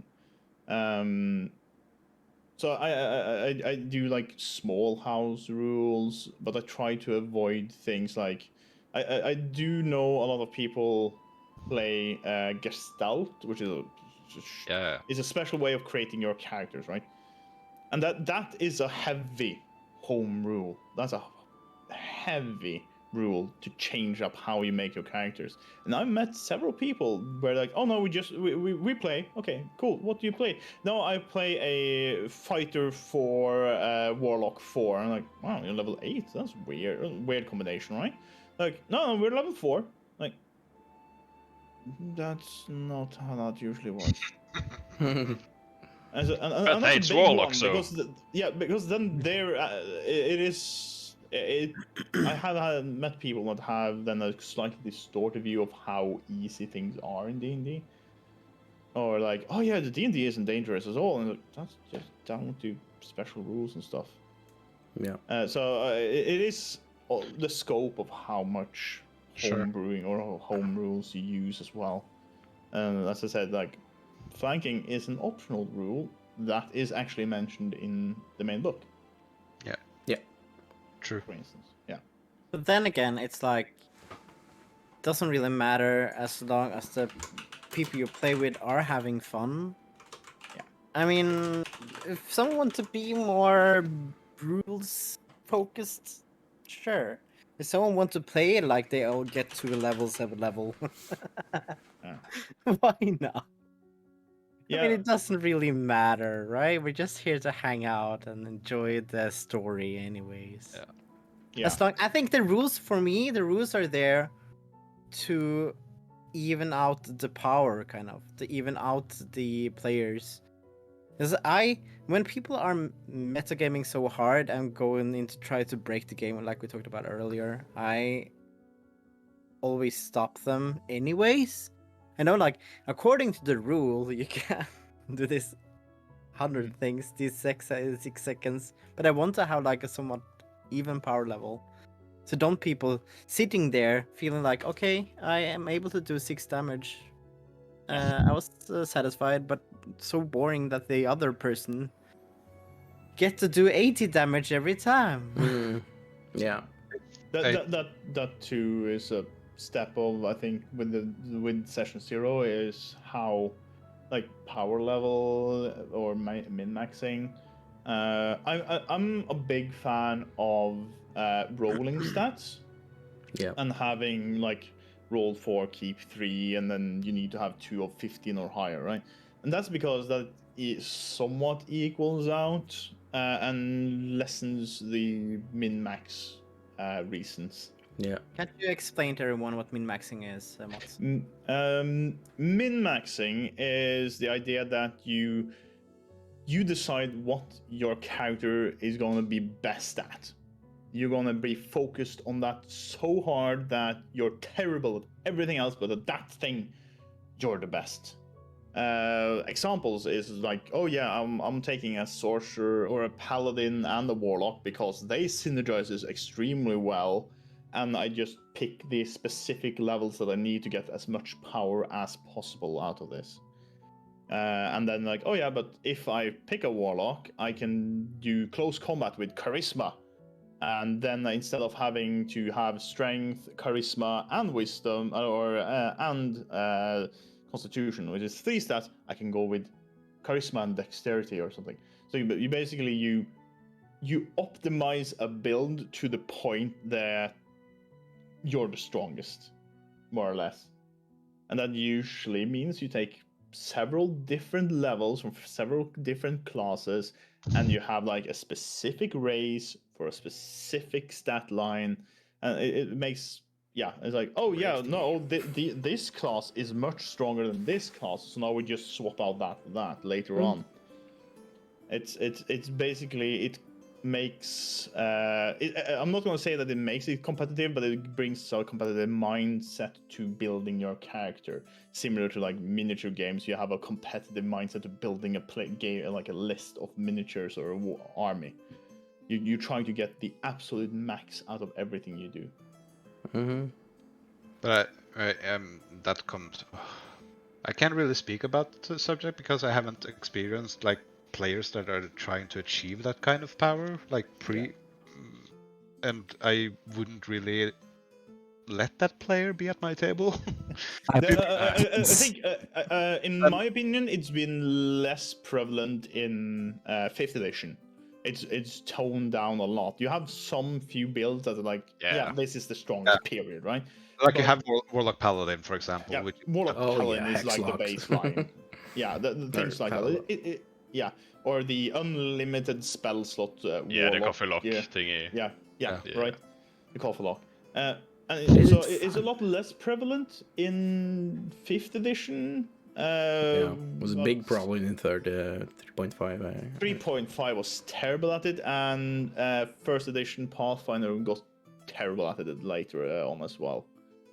It's like, oh yeah, I have a Dex charisma character, which is a swashbuckler whirling dervish. Cool. What does that mean? No, you put Dex to damage, you put charisma to damage, you put int to damage. You have higher AC than everyone else because you put charisma to AC and to hit and to damage, and your best talker, and it's like. Yeah, my rule of thumb when it comes to making characters and rolling stats and all of this is that you get stats that lets you play the characters you want to play. Yeah. That makes you feel like you can actually do things that you could imagine being fun for that character to do. So, well, I have my own number there as well. We usually, there's 6 stats, but I usually let people roll 7 stats. Oh. And then take away whatever they like. And I also encourage a lot of the times, like, keep 1 dump stat. Yeah, because having a dump stat is fun. So yeah, like and I always ask my players after roll their stats, and I always want to be there and roll the stats with my players, usually for campaigns as well, though. And like, okay, you roll these stats. Are you satisfied?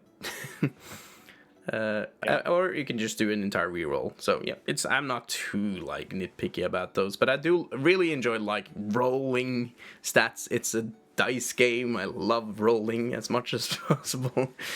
But yeah, getting like making sure that all my players have like stats. Are you pleased with this stat? Does these stats let you play the character you want? Because one practical example is way back when I started playing Dungeons and Dragons, before we did any session zeros, anything was really knew what anyone was doing. I had this friend of mine. He was going to play this sentinel kind of character, this guard kind of dude, and he rolled so crappy stats that he couldn't play his build at all. So like having a certain idea what kind of I want to be a tank, and then get shitty stats or stats that doesn't make sense.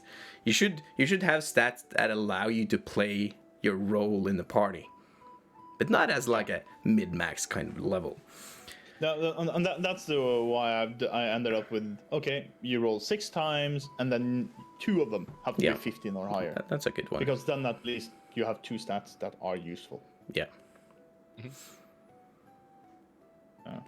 And yeah, we did the dump step thing with your character as well, Eko. What did you have the dump stat in wisdom, wasn't it? And then it turned out that his character was one of the characters, like he always rolled the perception rolls and stuff. And there was I was the only one calling out for shit. So. Yes. But okay, we need to make this character a bit more perceptive. So we changed out the stats, and after he got into, like, when he turned to a Hexblood, we did some re-rolling for stats to make that fit the build a little bit more. Yeah, and there's a lot of things you can do with the build of the character around the stats, right? Yeah, it doesn't sometimes have it's to be... really fun to lean in hard into the stereotypes of where you have a high strength dex and con barbarian and really low on the int, wisdom, and charisma rolls, right? And just leaning hard into it. Yeah. Because that can be fun at times as well. Just doing the classics. Yeah. Stereotypes. It's there for a reason. Yeah. They work. But I also like if there are someone who has like painfully low strength. At least in Pathfinder, you could have like you can give them some like trainer manuals, so they could use like 2 weeks of their downtime to like training sequence. I gave one of my players the option of buying a manual of intelligence because he started with 7. But he wasn't smart enough to take it? Oh yeah, he did. Except that it was one of those fun ones like, oh yeah, you get one higher intelligence. Also, you now speak Infernal. Yeah, cool. And for some reason, you have picked up different names and symbols for betrayer gods Well, that you innately know. Yeah. I also have this necromancy wizard that has really low strength, so he uses his zombies to carry him around. Now that's class. That's- That is pure class, though. Okay, just prep, Chris. That's me in a couple of weeks. Oh, yes. Your role play is Casey Cusco. Yeah.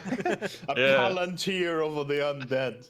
To Oh, say yeah. it like this, Eco is the kind of player that he goes so far into making time in his character that he was writing up his own domain of dread that his character was gonna rule over at some point.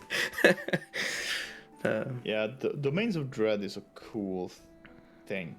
Yeah. I think that was my favorite addition from that. What was it called? Van Richten's book. I Van think that Richten's was my Guide. Oh, favorite. it's such a good book. It came out in in March or something, wasn't it? Like March or somewhere around there. Last year, I think it was. Yeah, wasn't it? Yeah, just before, last year, just before I started the stream. It was after I had started the first Curse of Strahd campaign, but it was so nice for that. I said Equally, I was going to ask Eco for something, but he had to leave the table there for a little bit because he did something very interesting for his campaign. I can talk a little bit about it as a player in his campaign though, but he wanted to have a campaign where we started off as super fresh characters. Right off the hit puberty kind almost or just finished puberty and we were just going we could be farmers just going into the world as adventurers. So he did something where we started at level 0 and then after our characters developed, we got our classes. We had an idea what classes we wanted to play, but depending on what happened in the story, we got a new class. He also gave us feats after a while at certain levels, depending on how we had acted in the world. Yeah, Eco, you're back. Please tell a little bit, because that was a new thing for me, and I've had so much fun with that. About what? Sorry. The session, level the zero. level 0 characters, and how you done with the when we level up and feats and stuff. You've done something different there. Oh, okay, sure. The thing was, I said previously that I built much of my world around what my players wanted to have as a story for their characters, right? So I decided that feats would probably be a good thing to establish your background. Which one D&D has. One day has you were there first. Yeah. So basically, I told everyone, build a character, pick a feat, one that doesn't give you a plus to anything, but have the utility of it and whatever it gives in that regard. I don't think we did the level 1, level 0. We started level 1, but like you, as your background, you had a feat, and you had your like the original things like stats and class and whatnot. And basically, what we have done now that we have gone to level 5, a homebrew for me is that everyone, no regards to if you multi-class or what, everyone at level 4, 8, 12, 16 and 20, you get your ability score increase. You cannot choose a feat because feats are given to you through action. Yeah. Okay. For interaction with the world. And I love that so much. It's awesome. So basically you can't gain mastery in some sort of weapon at level 4 because you choose a feat. You have to tell me that this is what I want to accomplish with my character, and then it's given to you whenever me and my player feels it's appropriate. Yeah. So, for example, I got the Sentinel feat as my character after we went through the fighting pits, like we went through a tournament, and that is how my character, what my role in that fighting pit was. I had this pole arm that is basically how I thought was kind of what a Sentinel would do, and then it made sense for me to choose that feat. So it's gameplay rewards rather than the choice of stats or And I think features should be used that way instead of given at some sort of a level. I think it should be a RP reward or some sort of interacting with the world reward rather than just leveling up. My opinion as well. Ban Keen Mind. Keen Mind was not eligible. For all of a sudden, you remember every single time and the weather and at that specific date, 100 years back in time. Like, if a player came to me and said, because of this and because of this in his backstory, he would have an impressive memory and he would have high intelligence or wisdom as well, I could consider it. Right, I could consider it, but it would be at your discretion. Exactly. Don't break my game, and that is like Keen Mind is one feat that players. I've seen a lot of players. They choose that to fuck with the DM. You first. Okay. No, I was about to say that it also depends on what the intentions are, right? I would be eligible for like, oh yeah, sure, you can probably have like a stat or have a stat like Keen Mind, then, for instance, because and give that, but. I do miss. I think it was Pathfinder first edition that had like basically had like origin feats or something that were like specific. These can only be taken at level 1. I don't remember if it was a Pathfinder or if that was something from one of the 40k games or something. It gets mixed up. Yeah, it gets mixed up over 20 years. So, but it was like. These can only be chosen at level 1. You can't take them after level 1. You can't take... it might have been a vampire, actually. After level 1, you can't take the giant trait.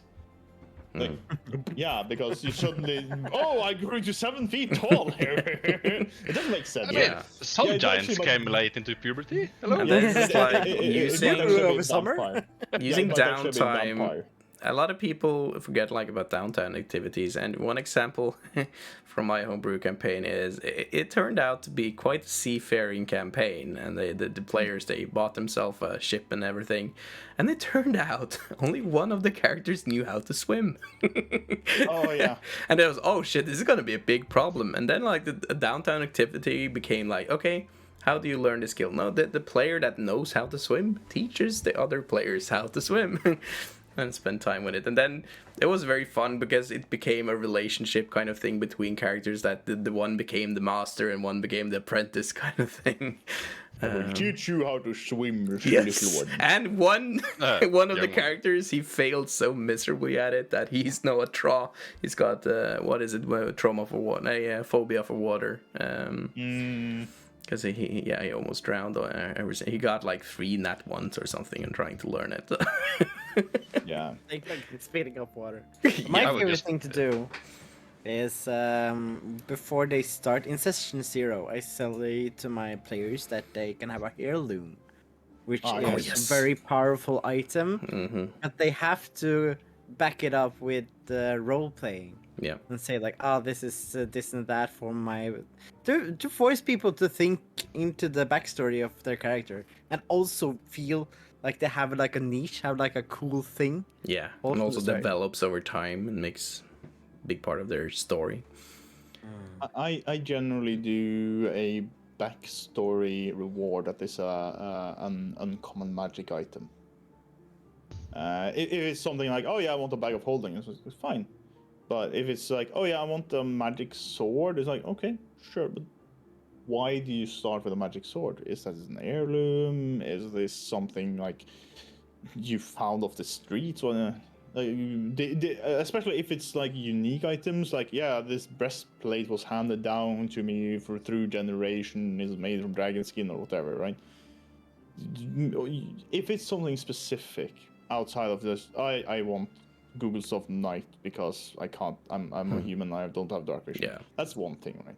That's boring. That's okay. Sure. Yeah, it is boring, but someone prefer that to say a special magic focus. Yeah. But and I do that very consistently. I prefer, because then it's like I want a backstory, and give me something about like, why are you traveling? What did you do before you started traveling? What are your goals? And something about family. Usually, people that travel and hunt monsters for a living do not have a good backstory.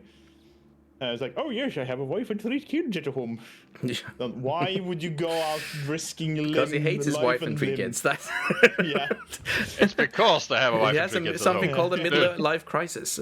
But yeah, I also do the kind of heirloom things, and Eco, you do the same, and we've had a lot of success with that, I would say, with the things developing in the Curse of Strahd. Every single character has their very own unique item that.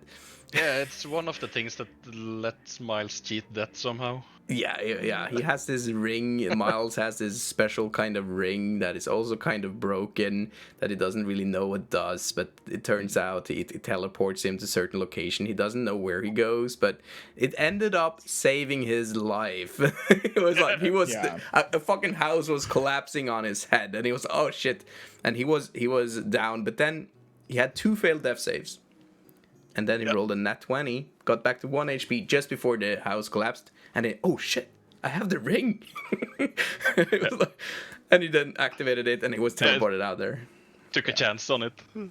Yeah, and when we were planning the item and talking about the item, we didn't know where this was going. And both of us forgot that the item existed. Yeah, we did forgot. It was great. It was like, oh shit, I have this ring!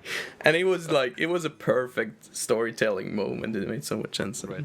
And they also have leaves like coin that has a dark side and a light side. And if it lands on the dark side, wild magic happens. And if it lights on the light side, he will get some divine guidance of sorts. It has. And it always lands on the dark side. I do actually prefer magic items that do a utility thing. I think generally just regular magic weapons or magic armor is boring. It is, and it's just because, like, in a lot of different games, if I reward your players a lot of items, after a while they lose interest in them, they won't really use them. It's better to have like one personal item that develops over time, that just means a lot, and they get so attached to this item. Yeah. And also it upgrades when they get higher levels, it develops, it gets stronger somehow. And also tie that in with their personal background stories, why it does that. Yeah, I love my whip. Yes, Eco here is the Necromancer, has this special whip that with necrotic energies, and it gets stronger the more souls he has devoured with it. Well, let's see, not souls, but yeah, it's become we homebrewed a spell for it basically. Yeah, he made his own homebrew spell for it. That was fun. I have a sort of grapple spell. Yeah. Oh.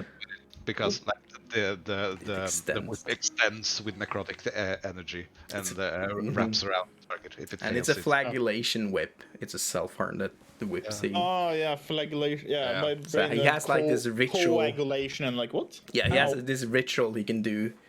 What was the ones every long rester? That he does as a ritual at the end of the days, that he actually hurts himself to empower it. So yeah, that I love doing stuff like that. I had something. I forgot. Yeah. But we are coming up on time, I guess. I think like Yeah. what are your 3 essential things to start a campaign? Like if you should pick 3 things that should be sort of done before starting session 1. Okay. What are those 3 things? Okay. So what I've learned that I like to do is start small. Start with the characters. Start with starting location. Where do the players meet? What do they meet? What is around? What are the people that is here? If it's a tavern, the tavern keeper, the people that are in this tavern, start there, and build it gradually from there. Start small. Don't think like I did this. Eco did this. Started with this grand world building, and it's nothing wrong about that. But just don't think that you have to do that, because that is what can be kind of frightening as a DM. Like, oh shit, I have to like do so much planning and build this big interesting world for my players. No, the most important thing: start playing. I would. What I recommend for new players and stuff, just meet and do an encounter. Try to do a fight. How does that work? Just meet and you're just in this tavern. It doesn't have to be starting on a campaign at all. You just try to play the game, learn the rules. It doesn't have to be a part of any big campaign at all, and then see how that develops. If you do that, you will quickly learn that improvisation is fucking yes. Keep on. It's more important to keep a notebook on your homebrew world than it is to have it set in a document from before. Yeah, you have the basic premises of the surrounding area, but improvise and then note it down so you remember it later. Yeah. That is why I love streaming, because I can just rewatch the entire thing. Yeah, that's the secret. Yes. Start streaming. What other things are? Oh, sorry. Improvise, adapt, overcome. Yeah, that's your cat poster. What are the 2 things, Chris, are essential? Well, I always also like what do I love most about world building? So what do I find? And because you take a lot of time planning and go upon the stuff that you enjoy building. So I for one, I like to make maps. I like to make and I've used this. I can give a tip for a tool that I use that is incarnate.com.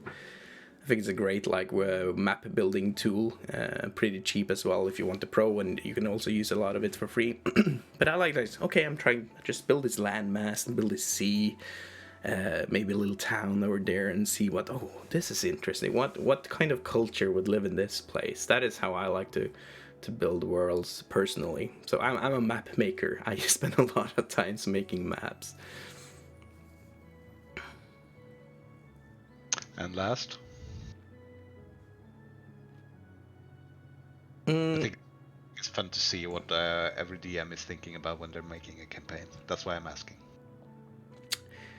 I, for one, spend a lot of time like, okay, what kind of mood am I in? What kind of story, kind of world do I want to explore this time?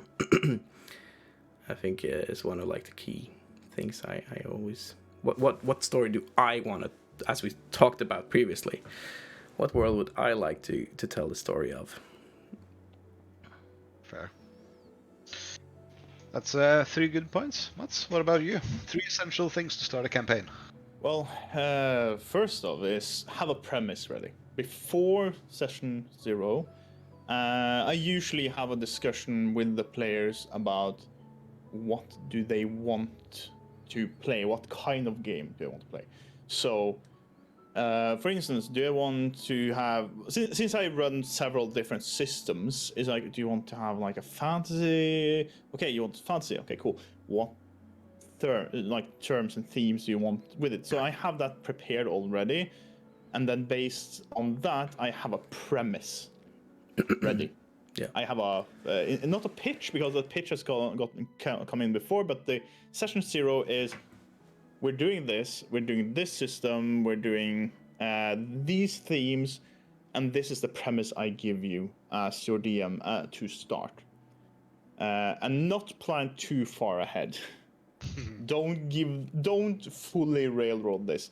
Just give it like a idea of a start and an end and what the general theme and the line through is going to be. I think that's the most important thing when you start. Second point, listen to your players. If, like, especially when it comes to, as I mentioned, preferences, and equally important, what they don't want to see. For instance, in my D&D game, I did this check before we started. And I did like, okay, are there themes that we don't want? Like, okay, I'm not gonna do like sexual violence, and I'll try to keep like manipulation, etc. at the low because people don't want it. But there might be other themes that I don't want, like gore and etc. Like keep that to a minimum. Spiders. Yeah, that's the thing, because I said like, okay, how about people with animals, like cruelty and insects? And I don't remember it being mentioned spiders, but in like session 3, I had a face spider. And when I put that miniature on the board, and I use a lot of miniatures when I play, a lot of miniatures, terrains, etc. When all, like half the group goes, nope, get that out. It's like, okay, I'm putting here's a bugbear. Or an owlbear. Here's an owlbear. It is a... by all definitions, it has spider abilities, but this is like a face owlbear instead. Okay, and they just know where the boundaries are, right? Yeah. So some people have very touchy things with either children or, like as I mentioned, manipulation is one, like mental manipulation and domination, etc. People have their own safe bits. That is an important part of a session 0 to make sure that everyone feels comfortable within This the should premises be that you set. part of roleplay in general, whatever type of roleplay you're doing. Safe words. Yes. Not necessarily safe word, but like if you don't like being pegged, maybe avoid that. All right. So it's like pancakes. Yeah, pancakes. Make sure that that's a part of the discussion. Everyone needs to. It's supposed to be a safe space. Everyone wants to have fun. It can be intense, yes, but fun. So no triggering things. Make sure you have that beforehand. And the third part is try to make everyone feel included in what you're doing. Don't have the guy that's, oh, okay, fine, I'll be a cleric, because no one else has wanted to. Make sure you have a... If no one wants to play a support or healer character, find a way. Or let them live with the consequences. Or die with them. Or die with them, right? But I don't think that a group has to have like the MMO, like, oh, you have to have a tank, you have to have a damage, and you have to have a healer. It's like, okay, cool. So you don't have a main healer because no one wanted. Maybe he wanted to play a tank or a paladin instead. Okay. I mean, we play from that. Things will be harder, but don't use that against them too much, right? Maybe they'll find some more healing potions. Exactly. Yeah, put more healing potions in there. I have one little rework of my points, because in a lot of stuff, I'm a lazy DM. So, and I also have a busy life with working 100% and doing all this stuff. So, what I try to do as a DM, like, how can I do this as efficiently or sometimes as possible? That's also why when we're talking about homebrew versus modules can require less work. So for me, for example, running Curse of Strahd is one of the oldest modules in the Dungeons & Dragons history. And because it's this old, a lot of people have been playing it. So there's so many resources and what people have done that you can pick and choose, like maps and stats for stuff and other storyline plot hooks that you can just grab and take and make your own, and you save a lot of time on it because it's time consuming being a dungeon master. So I try to get myself overview. How can I? How much time do you actually need to plan this, and then also, what do I want to use a lot of time on planning, versus what I find a bit boring to plan. So I love making maps. I don't like doing this too much. So maybe I can find something else. Yeah, that is. I'm speaking a lot here, but yeah, that is one of the reasons why I keep to my own world. It's, as I mentioned, it's a third campaign in the same world, because then I have comfort in knowing how my world works. So making prep work is pretty easy for the most part. I have a general idea of how the culture works, how they would respond to strangers, etc. Right? And that is. I had a discussion with someone several months ago about, oh, but why do you do like, if you like, how can you bother doing that when you can do this instead and have much less prep work? And I was, but my prep work is my creative flow, basically. Making stories is the one or the things that I enjoy most. So, for instance, this last session that we had with the group that VQ is in, I spent 2 hours and I basically wrote 2 scenarios because I know that world so specifically and that city that they are in and the plot I want to build around them so ingrained in how I think about that world that it takes less time. It would have been taken me more time to open, say, Curse of Strahd, and I'm like, oh yeah, they're going to this point. Okay, I need to read through this, and I don't have to read the modules. If you're running a module, get to know the module. Yeah, exactly, right. So that's it. Completely depends on what you find is most enjoyable. But time is running out. Let's go. VS, what are your 3 points? My 3 points are you have the essentials and you have what is fun, but the essential is build a quest, reason and reward. That's the essence of Dungeons and Dragons in general. Yeah. Yeah, on to the point. Fair enough. Crow? Well, yeah, kind of like, I like to call it team building. Like, and get all the players to say what do they want to do. Like, is it combat heavy? Do I want to explore? Do I want puzzles? Those kind of things. And figure out what are the strengths of every player. Like, what are they good at in a game scenario? Because if you have someone that loves to figure out puzzles, then you can actually tailor things towards them and doing things like that. Or if they want to try and find way out of the box solutions to things, yeah, sure, fine. I'll be open for that as well. And then when we have that in the world, start with like 3 different hooks they can get into in the start that you know that they will like or lean into, so they feel that they have the room of choice and that they don't have this one thing that is totally railroady, right? So you give the illusion of choice, and then just have the expectance of after every session that they can, before the next session, tell you a little bit about what they're planning to do next, so that you can prepare for it. Cool. And then the one and only Eco.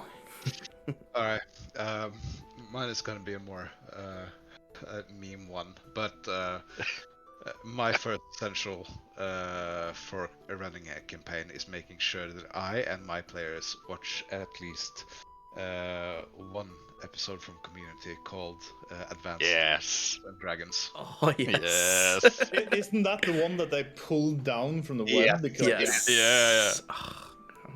And as an optional for that, you can also watch the one from season 5. Yeah. I think Yeah. that They're great. Better. Yeah. Much better. First couple of seasons are. That is just to set the mood and realize that you are watching people who have never played this game and Yeah. are trying to play this game and see how impactful that game can be, because it's basically a suicide prevention episode, right? Yeah. That is also a great point. That is something I used to do. I remember when I prepare my campaigns, I tried to find stuff to set the mood for the campaign. So I find like certain videos to like, okay, watch this or watch that. Like you said, watch that episode. What is happening there is kind of what the vibes of this campaign. Listen to that. Like Curse of Strahd, I showed them a little starting trailer. This is the mood for this campaign and what it could be about. So I like to find certain like little references like that. So yeah, that's my first one. Second one is, like I said quite early in this stream, but have one thing that defines what you want to have in your world or what you want to have in your campaign. Because if you can get something to start on, then you can expand as much as you can, much as you want from that. My third essential is always ask the players, how do you fit into a group, and what is your motivation for your character? That is, I started 4 groups now in the past 2 years, and I feel like I have forgotten this question whenever we have a session 0. So in the last group that I did now, I sent them a document with like 4 questions. Yeah. Who are you? Questionnaire. How do you want your background to be? Why would you stay in a group or join a group of adventuring? And what's your motivation for staying in that group? Oh, could you share that document with us? I can. Like a copy of that in the role-playing channel? I would love to see that. Sure. Tools like this, like share things with each other. This is what I love like about having these just chatting D&D streams as well, because we can share experiences like, oh shit, that is super smart. I never thought of that. Help each other out. Help a fellow DM out. Because then you have a pretty good idea on how the group is going to form out. Yeah. Even before session 0. Yep. But Great points. the community one is by far the biggest. Oh yeah. And we want to go back a little bit about modules, homebrew. As a starting out, we can give some tips. If you're starting out as a DM and you have a hard time figuring out making your own worlds and stuff, there's some great modules out there. We've been mentioning Lost Mines of Endeavor. I think that's a great starting adventure. Yeah, it's a good to try one. as And a us doing it, yeah. yeah, It's a great as starting both thing players for a- and DMs. It's a good one. Try it out, and if you just to get started. Yeah, and there's a lot of extras connected to that module. You can have the Dragon of Icespire Peaks as well, Yes. to connect into there with more quests if you want to build a more immersive world around it. And then you can branch into other modules or doing something of your own, choosing inside the Forgotten Realm, which is the setting. On D&D Beyond right now, there are several of these starting adventures that is for free. The Last Mines of Endeavor has been for free several times, so keep a watch out for this. And Reddits, use Reddit has been like a treasure trove for me on Dungeons & Dragons for finding resources. Like there's an own Curse of Strahd Reddit that is just fantastic. There's so many people on the big internet that has done a lot of awesome work. Maps, like I found so many great maps and music and stuff for my campaigns on Patreon and stuff like that. People who like put so much work into stuff and basically gives it out for free. So yeah, the music I use in my Curse of Strahd campaign is Travis Savoy. He has done a lot of RPG music that he lets people use for free as long as you credit him. For example, for streams, he's made them specifically for campaign. He's just made like general music and stuff. And then you have James RPG Art, who's done like a lot of fantastic artwork for a lot of the modules and also general themes for your fantasy. So they're used the interweb. There's a ton of awesome people out there, so share with each other. And every game or type of role-playing game have usually a game master book that Yeah. gives you a lot of guidance.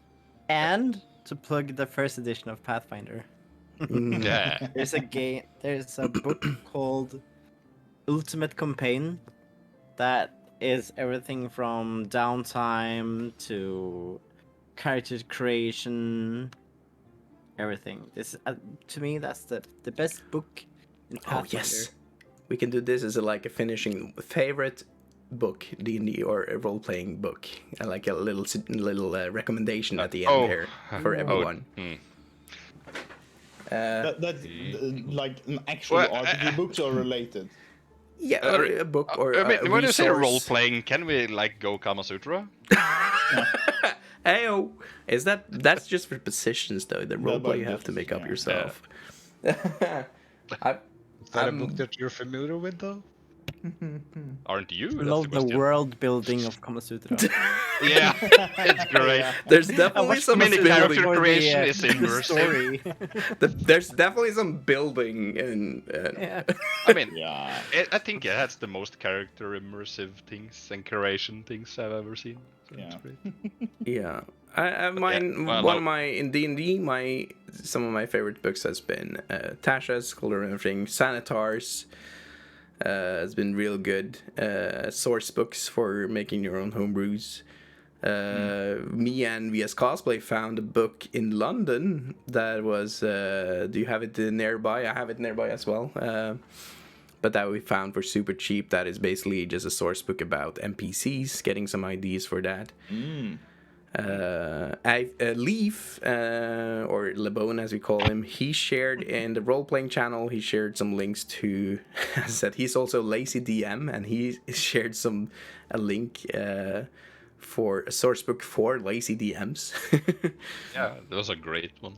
Yeah, so there's a lot of good stuff. There it is, the book of non-player characters. Yeah, because I think I've opened the Dungeon Master book maybe 2 or 3 times at most. Yeah. The player handbook, though. Player handbook. Yeah, player handbook is really sweet. Yeah. I have a Pathfinder first. is master one all the Yeah, time. I have a first generation player's handbook, 5th edition handbook. It's over there and it's in pieces because I used it so much. Yeah, it's so great. But if I'm going to choose one RPG book that I would advise people to get or look at, it is my all-time favorite role-playing game. It's not the one I've run the most, but I just love it. It's Changeling the Lost.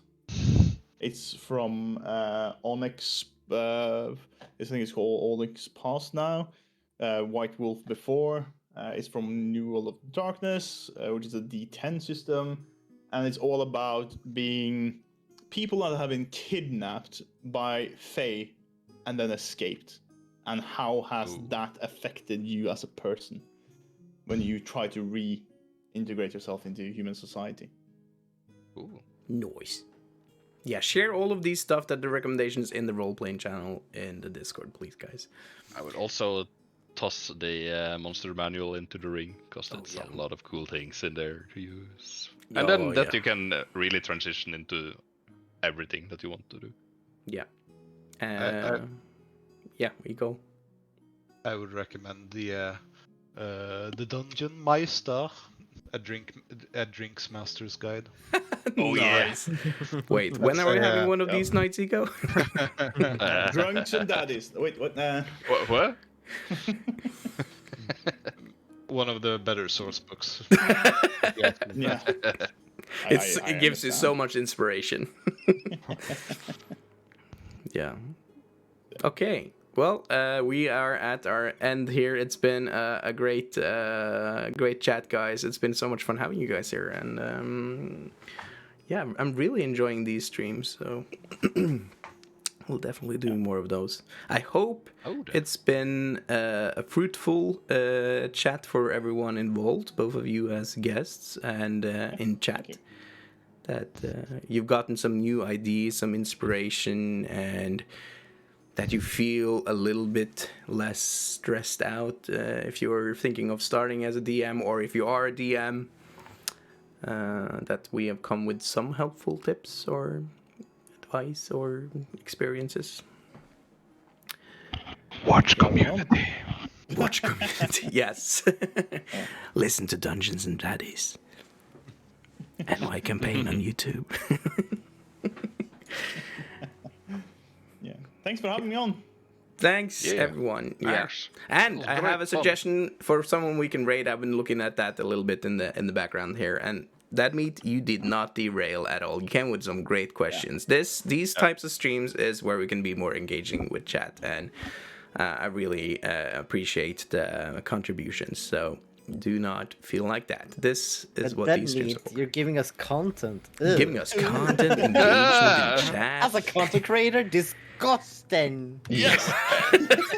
Oh no. Yeah, it's been lovely, and also got a raid from you today. Thank you so much for bringing your community here. I hope they enjoyed their time. Everyone should. Let's go a little shout out for Deadbeat. He's been so active, and he's been streaming probably for several hours himself, and he's been staying here the entire time. There we go. So yeah, go check him out. He's a awesome Swedish fella. It's been he has some good. Okay. Oh my God, he's playing Halo. I don't know if it was from the game or if it was from my radio. I thought it was you who talked, Matt. You have similar voices. I don't really know. It sounded like some kind of robotic voice. Oh, Halo. I love Halo. Oh, it's Halo Reach But as yeah, well. either Wait, way. is Reach not infinite? Oh, that was Reach. Halo Reach. Oh, good game. Okay, yeah, so go check him out. We have some other streamers in chat here as well. VScosplay here, he is a part of my, or our stream team. Ember, he's a lovely chap, so definitely go check him out. He has a lot of, yeah, tell us a little bit about your streams, VS. You have people who like to shoot people. You have people who like to bath in gory disgustingness. You will not get that in my stream. You will get cute kittens and Wow. Yeah. relaxing slowness. You can come to my streams for the dark and gritty, and you have to go to his stream for the cozy and cuddly. I'm ready. I'm not ready. Nothing at all. Yes, go give him a follow. Well-deserved follow. He's an awesome fellow human being. Crow, you've recently done some streaming as well, because you're in the Telia League playing Hearthstone these days. Yeah, I took up Hearthstone again. Being stupid like that, since I used all my time on it when it came and almost qualified for Worlds. So Shit. let's see if I do that again. Yeah, I was watching the other stream you did, and he's a good player, guys. So if And you're into... I'm probably such a weak soul that I'll start up with World of Warcraft again as well, and maybe start streaming that. So Oh, nice. I'm gonna be the most infrequent streamer ever on Twitch. So if you want to... Hey, I'm a Twitch affiliate that had a stream a month ago and then one last year. Wow. Nice. I might have you beat in this. So if you want Challenge more, accepted. if you want more of Mats of like once every half a year, you will get him. What was your Madsvg? Yeah, Mats. Yeah. So let's go give him. And Eko, you've been dabbling in streaming back in the days as well, haven't you? I streamed 5 years ago and I haven't streamed since. And will we get back to What a great time to follow! Yeah. What a great time to follow. There's never been a better time. I died. Yeah. You will never be bothered by messages about streams starting. I keep people wondering, When Yeah. will we be back? Expect the unexpected. Nice. Expect a bit on him. Yeah, well, so that we have some other streams, so you can follow them on other channels as well. You can find their socials. I also believe in their channels. Here's mine. And if you haven't already, make sure to join the Discord. As you can hear, we have a very active role-playing channel there, where people share a lot of cool stuff. So make sure to join. If you're here now and you haven't pushed that follow button, make sure to do so if you enjoyed the content.